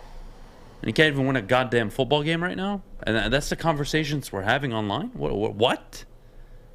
You guys hear yourselves? Win a damn football game. Of course people want to see David Blau. Tim Boyle can't throw the ball. Jared Goff can't throw the ball. Might as well try David Blau. Who knows? Maybe David Blau's fiance or girlfriend, whatever she is, can throw the ball better than the other two. Having said that, if Jared Goff is healthy, I still think they start Jared Goff. I don't see that playing out any other way. I don't see Dan Campbell being bold enough to bench Jared Goff, because the problem isn't just at the quarterback position. They're not creative at all. They're predictable. They don't take advantage of turnovers that they force. They forced 2 turnovers against Cleveland. They didn't amount to much. So you still have Anthony Lynn or Dan Campbell calling plays, so it doesn't it's not matter. Anthony Lynn. It is Dan Campbell. It's 2 weeks now. Dan Campbell is the clear alpha calling the plays, and I don't even know what to make of that. I have enough problems with Dan Campbell. This is just another one of them. Like, dude, it's not just play calling. That's the problem with this team. You commit on average 9-10 penalties a game. How about you start there? Clean up the penalties. Stop going 3 and out every time. Get creative offensively. You want creative input? Fine. Sit there and make the adjustments. Don't come out and say, we need to change the play calling person. I need to get more involved. And then you come out and do the same stuff, if not even worse. I don't want to hear that it's a bad roster. I'm tired. The Jets have a bad roster. The Giants have a bad offensive roster. They look anemic. They're not good at quarterback. The Jaguars haven't had a passing touchdown in 3 weeks. They still put up points. They still move the ball downfield. Where's the Lions from week 1 to week 4, week 5, where they were at least moving the ball downfield? They just couldn't convert in the red zone. You weren't complaining then, were ya? It was red zone inefficiencies. Now it's, we're not, I need to take over play. What the hell are you talking about? The team was moving the ball downfield early on in the year. You were able to move the ball. You just sucked in the red zone. Now it's, you can't move the ball at all. You've regressed. The hell? Of course people want a new quarterback. They're desperate. They want to see something because they've gotten nothing all year. But, you're the bad guy if you call it what it is, right? What more do you want me to say? No, it's spot on. I think we agree. Lions fans are sick of it. And the point about it's still the same play caller. It does not matter who's starting. You're still going to be conservative. You're still going to run the ball. So even if you have David Blau behind center, who says if he does air it out downfield, he's probably like Tim Boyle. He had one chance. He threw it down to Josh Reynolds, was picked off. Like, this is. And against the Bears, who are missing Khalil Mack, of course, so the pass rush is going to be a little better, but it doesn't matter. I don't care who's starting. That's kind of the moral of the whole point. It doesn't matter, because at the end of the day, you want this team to have the first overall pick. That's where I want to be. I don't care who's starting. So if you want to see something different, I respect it. If Jared Goff's still injured, I think that's really what the argument is if he's ready for Thursday. If Jared Goff's 100% healthy, he's starting, but if he's a little banged up, I don't care. Putting Blau at this point. If Lions fans, if this is what you want, I'll be there. I'll get to witness Blau. So I don't have a problem with it. I really don't care. So Dan Campbell's going to run the ball, 30 to 50 times a game anyway. So it's, we'll figure it out. Whatever. It's pathetic, guys. Look, you keep coming up with all the excuses in the world. Believe me, I'm on the rebuild train. I was there much, much, much earlier than, I want to say, 98% of the city. The difference is, it went from we're going to win 10 games to no, we're Dan Campbell's doing fine. We're going to be okay. We can't even win a game. Can't even win a football game. Oh, well, we only lost by 3. It says more about the team you're playing, honestly.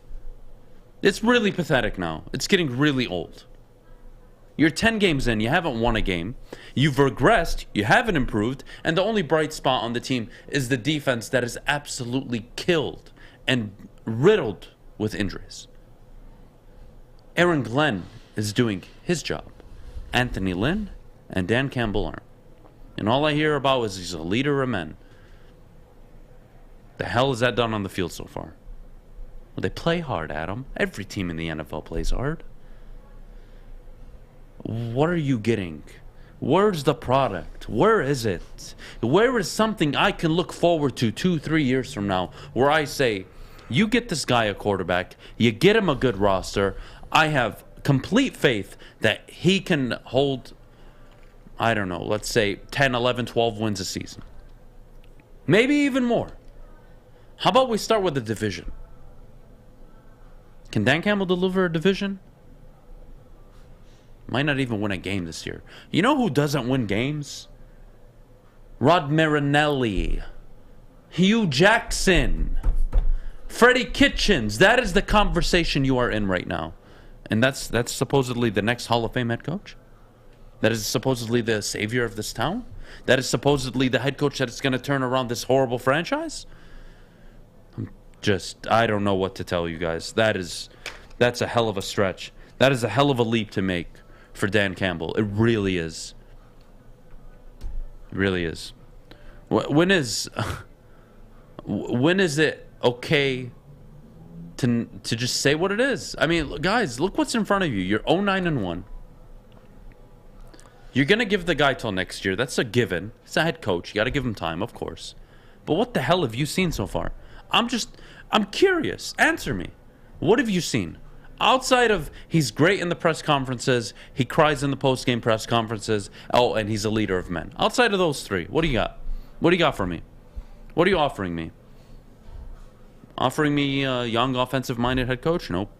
Offering me a disciplined head coach that is very good on the defensive side of the ball? No. Offering me, I don't know, a track record of proven winning? No, first-time head coach. Anything? It's not just about the wins and losses at this point. What do you look like? Even Patricia didn't look this bad. And he was awful. Well, I think that team he inherited, though, was very different. They got rid of everybody. But there's not a single player left from the Matt Patricia era. I don't want to hear about it. There's a couple players. No, there isn't. But listen. What, Trey Flowers? Wow. What a shame. It's really. But I'm just saying, you got to watch that argument. He won more games coming in. Fine. Yes, the defense is doing just fine. But But then you also had Matt Stafford and a couple good players. When Patricia walked in, Dan Campbell's got limited resources. But I get everything else you're saying. I'm just saying the Matt Patricia argument. You gotta. So does every bottom tier NFL team, and they're figuring it out and they're working their way through it. Yeah. I don't want to hear that only the Lions have a bad roster. Houston is just as bad. They just beat the Titans. If not, they're worse. You at least get something. The NFL is scripted in a way where you win 4 to 5 games every single year, bare minimum. This team may not even win one. I'm supposed to blame that on the roster alone? You guys can hide and look at it all you want. You can say it's a bad roster. You keep doing that, guys. You keep going for that method. Have at it. And then in 2 years from now, you'll be looking back like, I was an idiot, but I'm not going to take responsibility for what I said. It's all good. It's all good. Kennedy, what do you think of this? David Blau, 100%? Yeah, Blau, bring it out, baby. I'm here for it. Someone did comment earlier in the chat that if Justin Fields isn't playing, we'll win. Your thoughts? I certainly... Is Dalton that much worse? I don't think it matters, to be honest. Like, if Justin Fields plays or Andy Dalton plays, I don't feel confident regardless coming out with a W. Despite if you have Jared Goff or Tim Boyle, it doesn't matter because the Bears are in a different position as a franchise. Like they're positioned to win games. They're not expecting. Yes, they're probably not going to win very many games this year, but that's not what they wanted this year. That's not what they hoped for. The Lions, we knew from the jump they would be not only the last team in the NFC North, the one of the worst teams in general. And to your point, I mean, we've talked about this all the time. Look around the Jets. Comparable, horrible roster. Yes, they have some pieces better than the Lions, but we're just picking and choosing at this point. They've shown things. The Texans have shown things. So I can get on board with that. It makes perfect sense. I mean, we're going to talk about Matt Nagy later and what they should do with him, but there's no doubt in my mind, there's no excuse for not being able to show something. I am Jared Goff's biggest criticizer. And the dude threw for 4,000 yards, 20 touchdowns, and 13 interceptions. He's not on pace to throw for 4,000. He's not on pace to throw for 20 touchdowns. And he's on pace to throw more interceptions. Really? You can't even get something. And half of those yards and touchdowns came in the first game against San Francisco. Aaron Glenn is doing just fine without any talent on the defensive side of the ball. What the hell is your excuse on the offensive side where you have TJ Hawkinson, a very good offensive line, DeAndre Swift? What the hell is your excuse? And I'm supposed to sit here and shut up, right? Call it what it is, guys. The offense is so bad. It's beyond pathetic. And whether you want to blame Lynn or Dan Campbell, I don't care. Both are doing a very bad job. And Aaron Glenn is the only one I respect on the staff right now because he is coaching out of his mind right now. And you know what? That type of coaching actually gives me promise and hope and optimism for when a Jeff Okudah comes back and maybe he's healthy. And if he is healthy and he does return to at least an okay level, maybe Aaron Glenn can help take him to the next level. Who knows? At least I have optimism with one head coach on the side of the ball with no talent. Isn't that funny? Oh, man.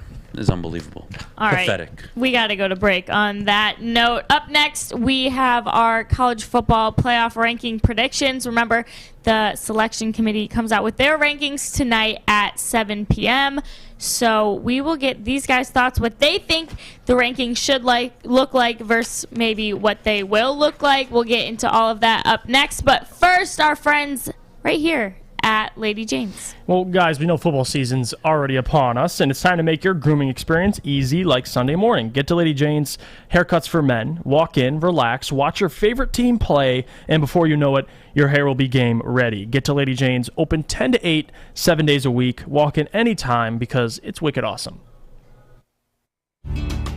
Tony is a third-generation logger that has a simple, practical approach to life and work. That's why his Coast DX342 knife is perfect for him. The stainless steel blade is rust-resistant and made for all-weather use. And the double roll-lock safety ensures that it will never inadvertently close when he doesn't want it to. That's why Coast is trusted tough. Woodward Sports. Missed part of the show today? Watch again on YouTube or download the podcast anywhere you listen to podcasts. Back, everyone. You're tuned in to the Morning Woodward Show right here on the Woodward Sports Network, featured on the Roar 93.5 FM, 99.1 FM, and 94.7 HD2. All right, I want to see what these guys think. First, let's do what you guys would want these rankings to look like, So and you then want to let's do top 6? I think that's fair. Okay, and then let's do what you think they'll actually look like when they come out. Ooh, okay. Jeff, you can start. Number 6. So Actually, let's start at 1. I think it's easier that way. Yeah, Georgia, I think we all mutually agree there. Best team in college football. I think in the matchup against Alabama is going to be huge for them. But as of right now, I think this is what you want, or you're predicting? This is what I want. I want what you think should be the top 6. Well, this is what I want and what I'm predicting. Like, there's no human on earth could decide otherwise. Georgia's the number 1 team in college football. So I got number 1, Georgia. Okay, we both agree Georgia number 1. Yep. I don't think anybody's going to disagree there. Number 2, I've got Ohio State. I do too. Same. Can't argue. They just beat the brakes off of Michigan State 56-7. One of the most impressive wins in all of college football this year. Yeah. I think the only team that maybe can top it is Alabama or Georgia when they face each other. Outside of that, that is such an impressive win. Huge statement of intent. C.J. Stroud moved himself really high up into the Heisman conversation. Having said that, we both agree at 2. Give me your number 3 team in the country. Alabama. Listen, if Alabama's not 2, they're 3 for me, and obviously we'll know more. Like I said before, the Georgia game's big for them. 2 losses. We'll see where they fall to. But as of right now, Ohio State, that dominant win over MSU, not just a win, but a very decisive win. And that's what propelled them into number 2 for me. Alabama stands at 3 for me. I think I would assume you have Alabama as well. I have Alabama as well. Okay. We're not going to disagree on the top 3. Here is where it gets very interesting. Yep. And guys, hear me out. Everybody in the chat, before you freak out, give me a chance to explain where I'm going, okay? Number 4, if I'm the committee, I want to set up the best possible playoff I can get, knowing that there's a good chance Alabama may not be there, knowing that if Bama loses to Georgia, which is a likely case, or even to Auburn, they're going to be out of it. So how do I position myself in a way where I have a complete college football playoff with an SEC champion, a Big Ten champion, and then 2 placeholders? One of being could be a Big 12 champion. Who knows? How do I position myself? Here's what I do. I've got Michigan at number 4. I want the number 4 team playing the number 2 team this Saturday at noon. Why? If Ohio State loses, they lost to the number 4 ranked team in the country, and they lost to Oregon, who was ranked 4 for the entire, almost the entire season. Those are 2 damn good losses. So that way, if a Notre Dame drops the ball, or a Cincinnati drops the ball, or even Alabama drops, I could make the argument, a legitimate argument, that I can have Georgia, Michigan, Ohio State, and likely Cincinnati or a Big 12 champion in my college football playoff. And that's why I'm going where I'm going at number 4. I want to give narrative chance. I want to be able to have either Michigan, if they're legitimate enough, and Ohio State. There's no risk involved here. If Michigan lose, they're done. Cincinnati, Notre Dame, they move up. They're going to be in pole position. But if Michigan wins, and I had them at number 4, it helps my case for Ohio State, pushing them in, because I still think Ohio State is probably the best team in the country outside of Georgia. Yeah. And they're arguably the best team in the Big Ten. I don't think it's close, but if they have an off day in Ann Arbor, I want to be able to protect them if I'm the committee. The number 4 team beats the number 2 team. I'm not going to slate them. I move them back to 4, maybe even 5, and if Alabama falls out, which I expect them to, then I can put Ohio State back in with the undefeated Cincinnati. And that completes my top 4 at the end of the year. I've got 1 Georgia, 2 Michigan, 3 Cincinnati, 4 Ohio State. That is, I think, the best case scenario for the committee. And then, of course, number 5, I have Cincinnati on here, and number 6, Notre Dame. And that's why I have it playing out the way I do. It's in the inevitability that maybe Michigan does pull it off. I want to be able to give Ohio State the benefit of the doubt. That way, when Alabama, let's say, falls off a cliff and they lose to Auburn or Georgia, I can sneak Ohio State back into the top 4. That's my plan, at least. What do you guys think? Honestly, I agree with you. Like, in terms of what I want, what you exactly just said is what I want. Michigan to be in the playoff, more so over. They can't be in the playoff unless they win the Big Ten. Yes, let's clear that up. Yes, they have to win this week and at least win out. So I agree with you there. Who do I think? There's the difference. Who do I want? Michigan at 4 over Cincinnati. Obviously, that's ideal.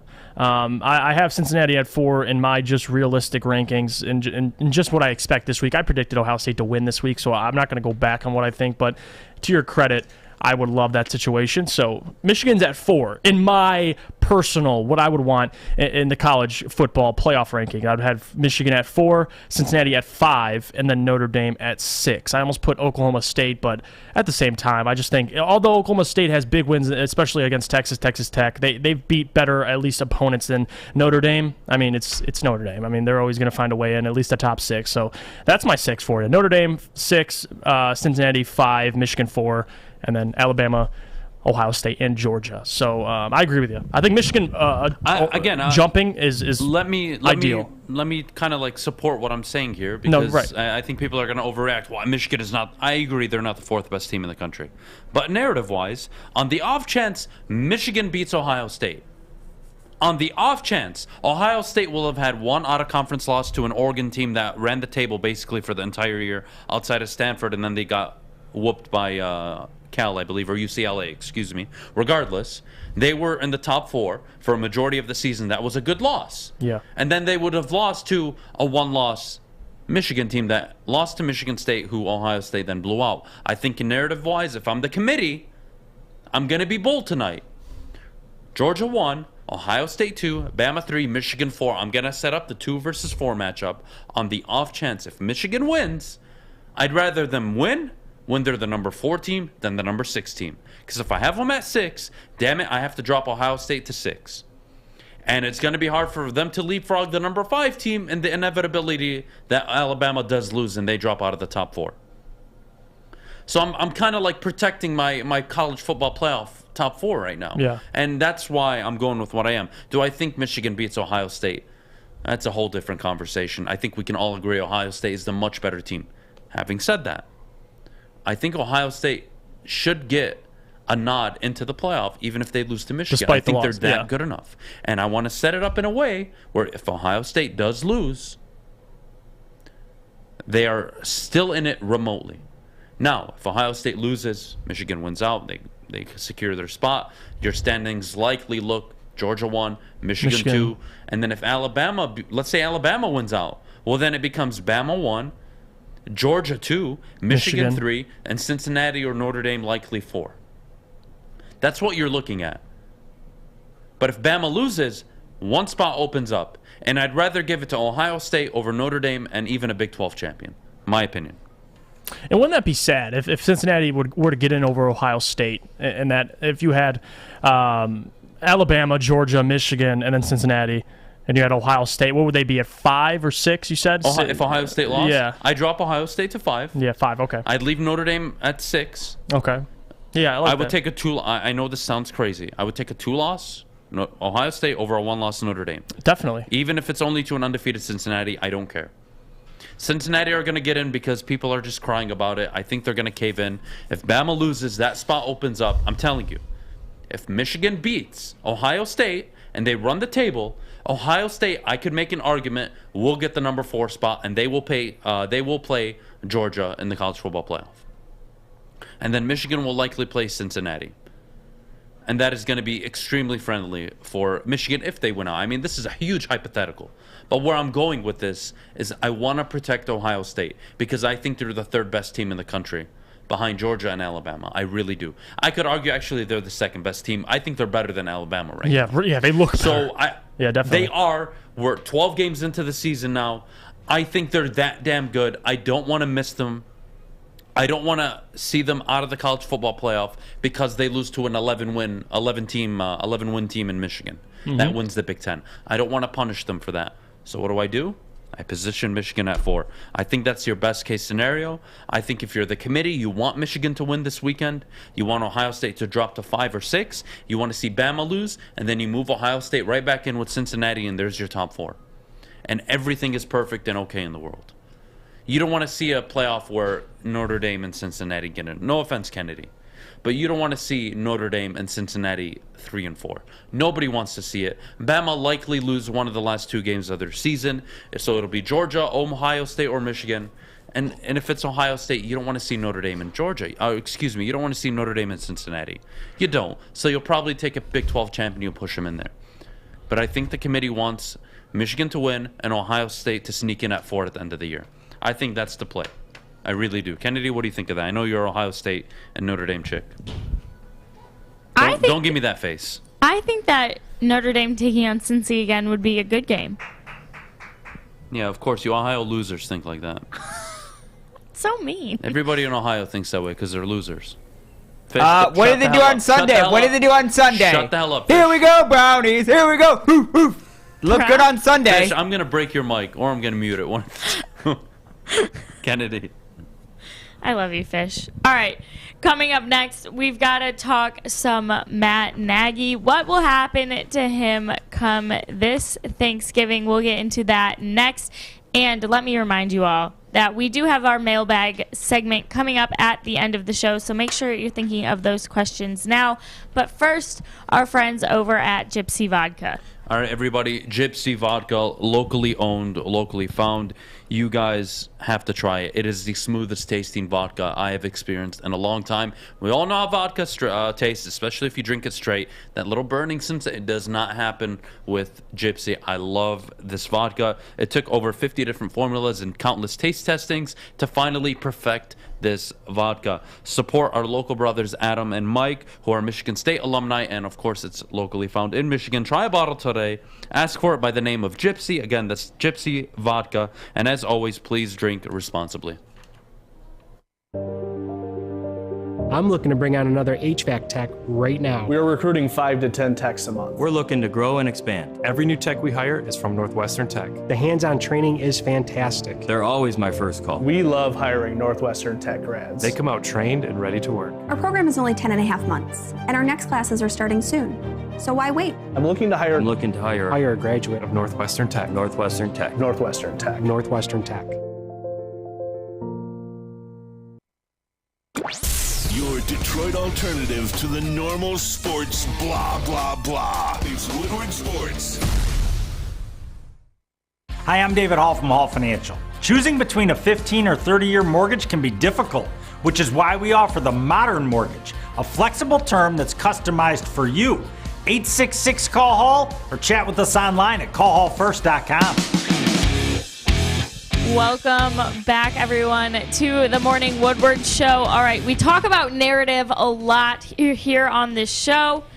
Bears fans want him gone. If he loses Thursday, is Matt Nagy gone? There's also been rumors that the majority of the team wants him gone, too. So, I mean, it's not looking good for Nagy, but your thoughts? Nagy had a hot start, came out offensive-minded, made Mitchell Trubisky look good, had a winning record with him. 12-4. Playoff twice in his first 4 years so far. Unfortunately, he's regressed. You can't start hot and then completely flame out. You got to show some consistency, and what Matt Nagy has been consistent at is losing football games the last year and a half. Team is not good. They're regressing. They went all in on defense. Khalil Mack's missing the rest of the season now.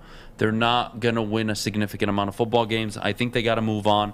And if they lose to the Lions, yes, and I can't save it anymore because you can't talk about Matt Nagy without making this prediction. I think the Lions win in blowout fashion on Thursday. I think the Lions win 42-17. I think they absolutely crush the Chicago Bears, and Nagy loses his job. Are you feeling okay? Yeah, I'm fine. I'm being serious. I don't think I've ever heard you say... I think their first win is coming on Thursday, and it's going to be in blowout fashion, and it's going to make a lot of people feel really good about the season. I'm telling you, this is their Super Bowl game. They're not losing on Thanksgiving. They're not. They can't afford... When do we find out who the halftime performance is? I'm going to freak out. I've tried looking. I couldn't find that kind of stuff. That's all that matters. But yeah, I think the Lions win big. I think they blow out the Bears, and I think it costs Matt Nagy his job. He just hasn't done a good enough job.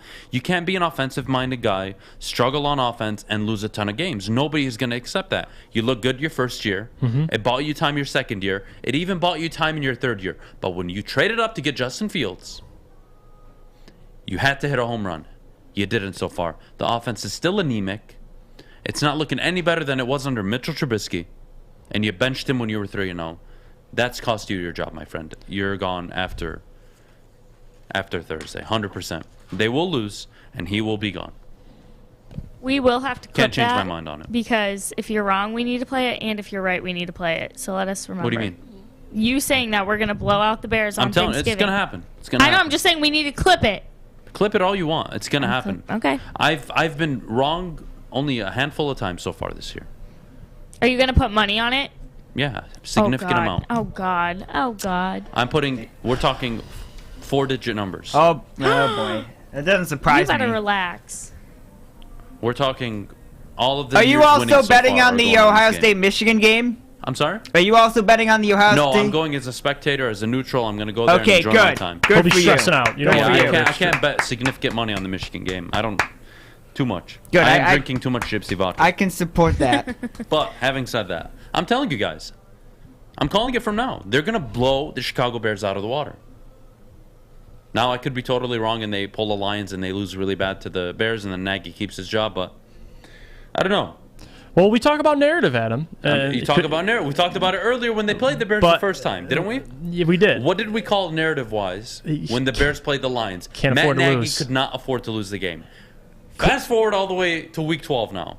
What can Matt Nagy not do? He can't lose Lose the game. Not going to hit lightning. Lightning not going to strike twice. They're going to lose this game.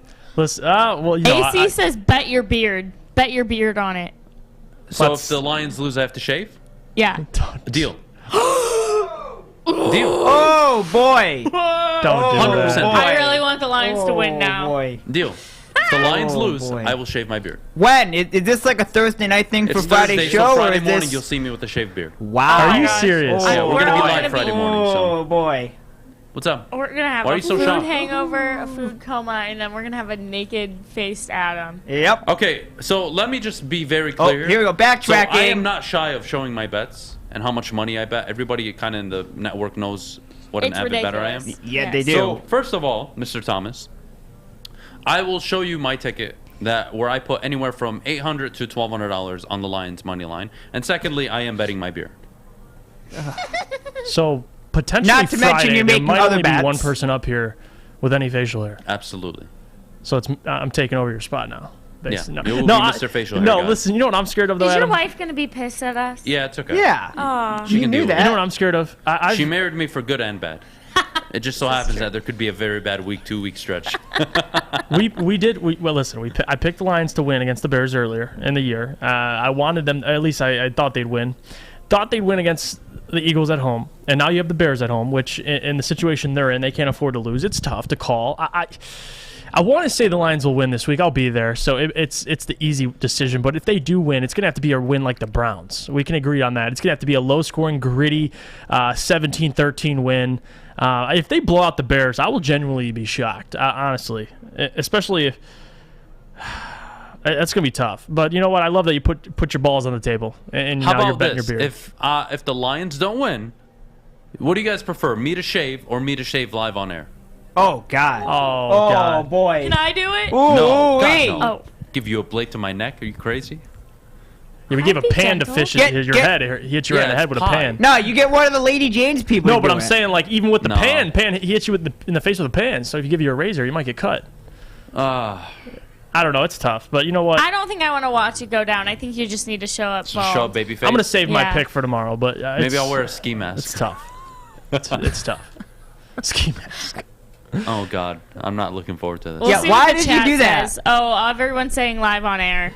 Live Well, on air. you figured they would Shave say head that. or no deal. Yeah, you figured they Shave would head? say that. I'll Looks like a buzz my hair. thumb. I will buzz my hair. I won't shave it though. Deal? Are you Deal. guys okay with that? No, you're gonna No, buzz so your you're head, both shave your buzz beard, my hair. I'll buzz my hair. and shave your beard. 100%. Oh, God. No. You guys Oh, gotta God. pick. Either No, beard. Either It's I buzz beard. my hair. It's beard. It's beard all Or day. I'm shaving my I beard. don't So think you you guys go to gotta bed with buzzed hair. We gotta so- shave your beard, So man. chat, you can decide. Beard. It's one of the Well, other. I'm they're not gonna do go both. with they're gonna go with live. If I you guys figured really want me to you. get divorced, I have to do both. Okay. So we're You not can gonna get a resort Lady to that Jane's option yet. shave. Everyone's saying live. Yep. You figure they're they're not gonna say in yet, live. though. That's the only Yeah, problem. they're not here in the morning, guys. They don't open till 9 o'clock, and we'll already be midway through the show. Yeah, so they do it at 9:15. Now you screwed yourself even more. Good job, Adam. All right, I'll do it live on air. Yep. I Oh, will boy. shave. What I'm gonna need, Fish, is I'm gonna need you to bring in like a plastic bowl and fill it up with extremely hot water, Okay. and that way I can stand here and shave. Oh Okay. my god. Oh, you're shaving yourself. I'm gonna shave here. Yeah. Oh, okay. We're gonna make it a whole I will do segment. that. I might straight up cry. So a bowl of hot water done. I'm just gonna like shave everything and leave Jeez. like a goatee. Just a mustache. That'd be Mustaches funny. are really in right Just now. shave everything but the Aaron. Just the No, I'll must- do like the Hitler. No. I'll keep everything off except All right, the you Hitler just part. took it up a God. notch. Too far. Classic Adam. You guys can't have Taking fun, it a honestly. You step. guys No, are listen, horrible. we'll take whatever we can get. We live in a society, you know what I mean? Listen. And it makes me Radio. nervous that you say things like that. I don't care. I know you don't. I do. Think I give a hell what society thinks? This is the same society. We don't even need to get into this. Society is not one to talk. How about you guys get your shit together before you talk about other people? Talk about Hitler. We can't talk about Hitler. Why? Why? Why not? Why? I can't talk about Stalin. Stalin put up more numbers than Hitler. You want to talk about Hall Put of up more Fame? numbers. Let's not talk Stalin about it like should be a it's first sporting. ballot Hall of Famer, considering what Hitler is regarded as. Oh my god, okay. Stalin killed way more people. I'm just saying. I'm in literal. Oh, but we're gonna ignore history now. Now it's all you can't talk about that. Shut up, people. Ohio State looked good against Michigan State on Saturday. You watched you, that Fish. game? Fish coming in clutch with the change of topic. All right, you guys. Coming up next, we've got our mailbag segment.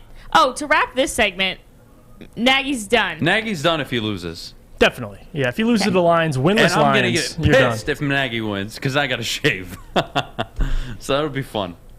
It'll be a fun show, though. It will be good. All right. Coming up next, our mailbag segment. Get your questions ready, preferably about sports, everyone. Alex Mayer. I tune in and the first thing I hear is, why can't I talk about Hitler? I love Alex Mayer. All right, you guys, that is coming up next. But first, I need to tell you what to do with your weekend. All right, Woodward Sports, or not weekend, on your Thanksgiving Day. Come hang out with us on Thanksgiving live for the Lions pregame versus the Bears with Jose Cuervo. We will be at the Tin Roof in downtown Detroit from 10:30 to 12:30 with Braylon Edwards, Ryan Armani, Maz, and Jade from Riff. They will all host the pregame live on Woodward Sports and 101.1 The Riff.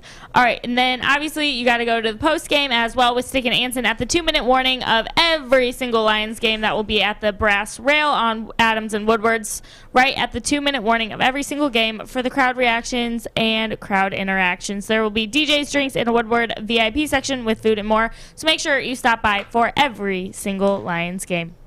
Can I end it by saying, you guys, please do your research. I'm telling you. Stalin put up Barry Bonds numbers. Westy. Stalin put up Barry Bonds Westy. numbers, and maybe Hitler, you can consider him like Miggy. Right. All right, that's the difference in home run.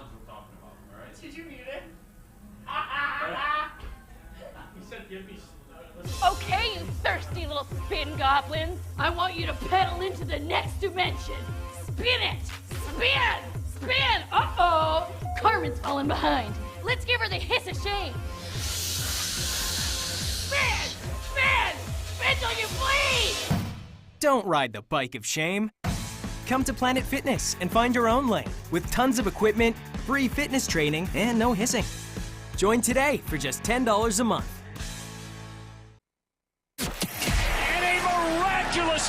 Follow us everywhere. Just search Woodward Sports on YouTube, Facebook, Twitter, Twitch, IG, and more.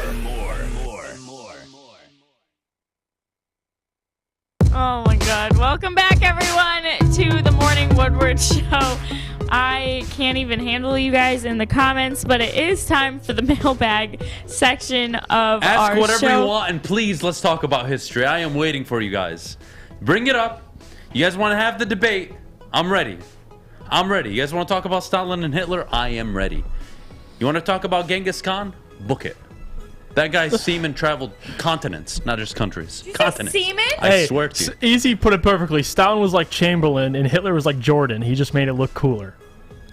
Well, that's a really good point, Easy. That's the first time I've really like Hitler agreed with kind of Easy. made it cooler. That's probably not the correct word, but he did. He kind of. God, why are we talking about this? Listen. Stop being so damn shy. Listen, Hitler killed roughly 16 million. Okay? Including murder and the genocide.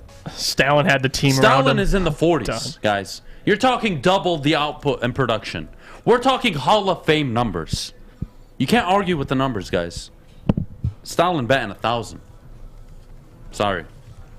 That's just the truth. Any other questions in the chat? I'm sorry. Kennedy is so pissed off right now and worried. I'm not mad. I'm just freaking out. I do not condone this. Let it be very, very known. Very known. All right, we need some questions in the chat. Come on, Sports guys. questions, people. Okay, if no one's asking a question, I have a question. Let's talk MVP frontrunner. There's not a clear one right now.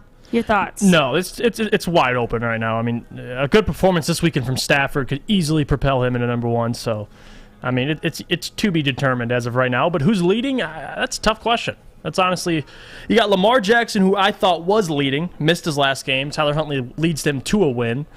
Honestly, it kind of makes John Harbaugh look better than Lamar Jackson, but we'll see. If Lamar strings a couple good performances, he's right back in it too, so it doesn't matter. Tammy asked, what does Michigan have to do to beat Ohio State? You know what's more important? No. We talk about narrative on this show. Oh, God. Nobody's giving Stalin enough credit. Stop! Hear me out. If Stalin... They don't get any credit. They were Stalin horrible was humans. on the Allies side, all right? Which means he couldn't kill as many people. Imagine if Stalin had free reign like Hitler and he was going after everybody. Dude would have put up 120 million easily, would have tripled his numbers. People forget. Stalin was on the Ally side. People forget, man. If this guy went full Hitler, he would have killed another 20, 30 million easily. Anyway, what does Michigan have to do to beat Ohio State? They need to win the turnover battle, and they need to keep C.J. Stroud off the field and that offense. They need to commit. They need to force at least 2 to 3 turnovers. They need to win the turnover battle, and they need to control the clock. And it can't just be through the run game. They gotta hit first down passes. They can't just go underneath. Ohio State is full of athletes. I expect them to play a tough game. It's going to be interesting. It's going to be interesting. A lot of things have to go right for Michigan to win. And I think we all remember the famous Devin Gardner game. Or, excuse me, Denard Robinson game. Mm-hmm. 400 yards, 4 touchdowns. JT Barrett threw for what, 100 yards? Not even? And they still lost that game. So a lot of things need to work in the favor of Michigan. They're going to have to start at the turnover battle. If they can control the clock, great. But you're going to have to put up touchdowns in the red zone as well. That is going to be a key factor for me. Jeff? No, converting in the red zone, like you said, and it starts with defense. We talk about this all the time. Michigan has the best chance to at least beat Ohio State because what they have defensively, if you can get after C.J. Stroud and play stifling red zone defense, then you have a chance, of course. But if they score 49.5 like they did against MSU, you have a problem. So we'll see. Ryan D. put it perfectly. Score more points than your opponent. There you go. There you go, Ryan. Hit it right on the head.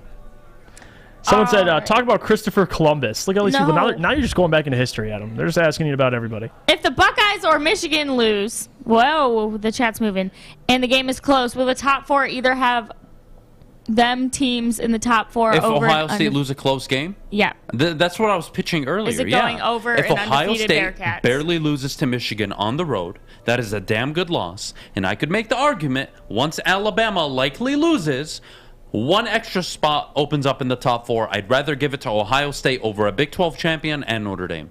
So give me my top 4, theoretically based on a Michigan win, would be Georgia 1, Michigan 2, Cincinnati 3, Ohio State number 4. I think that sets up a great college football playoff.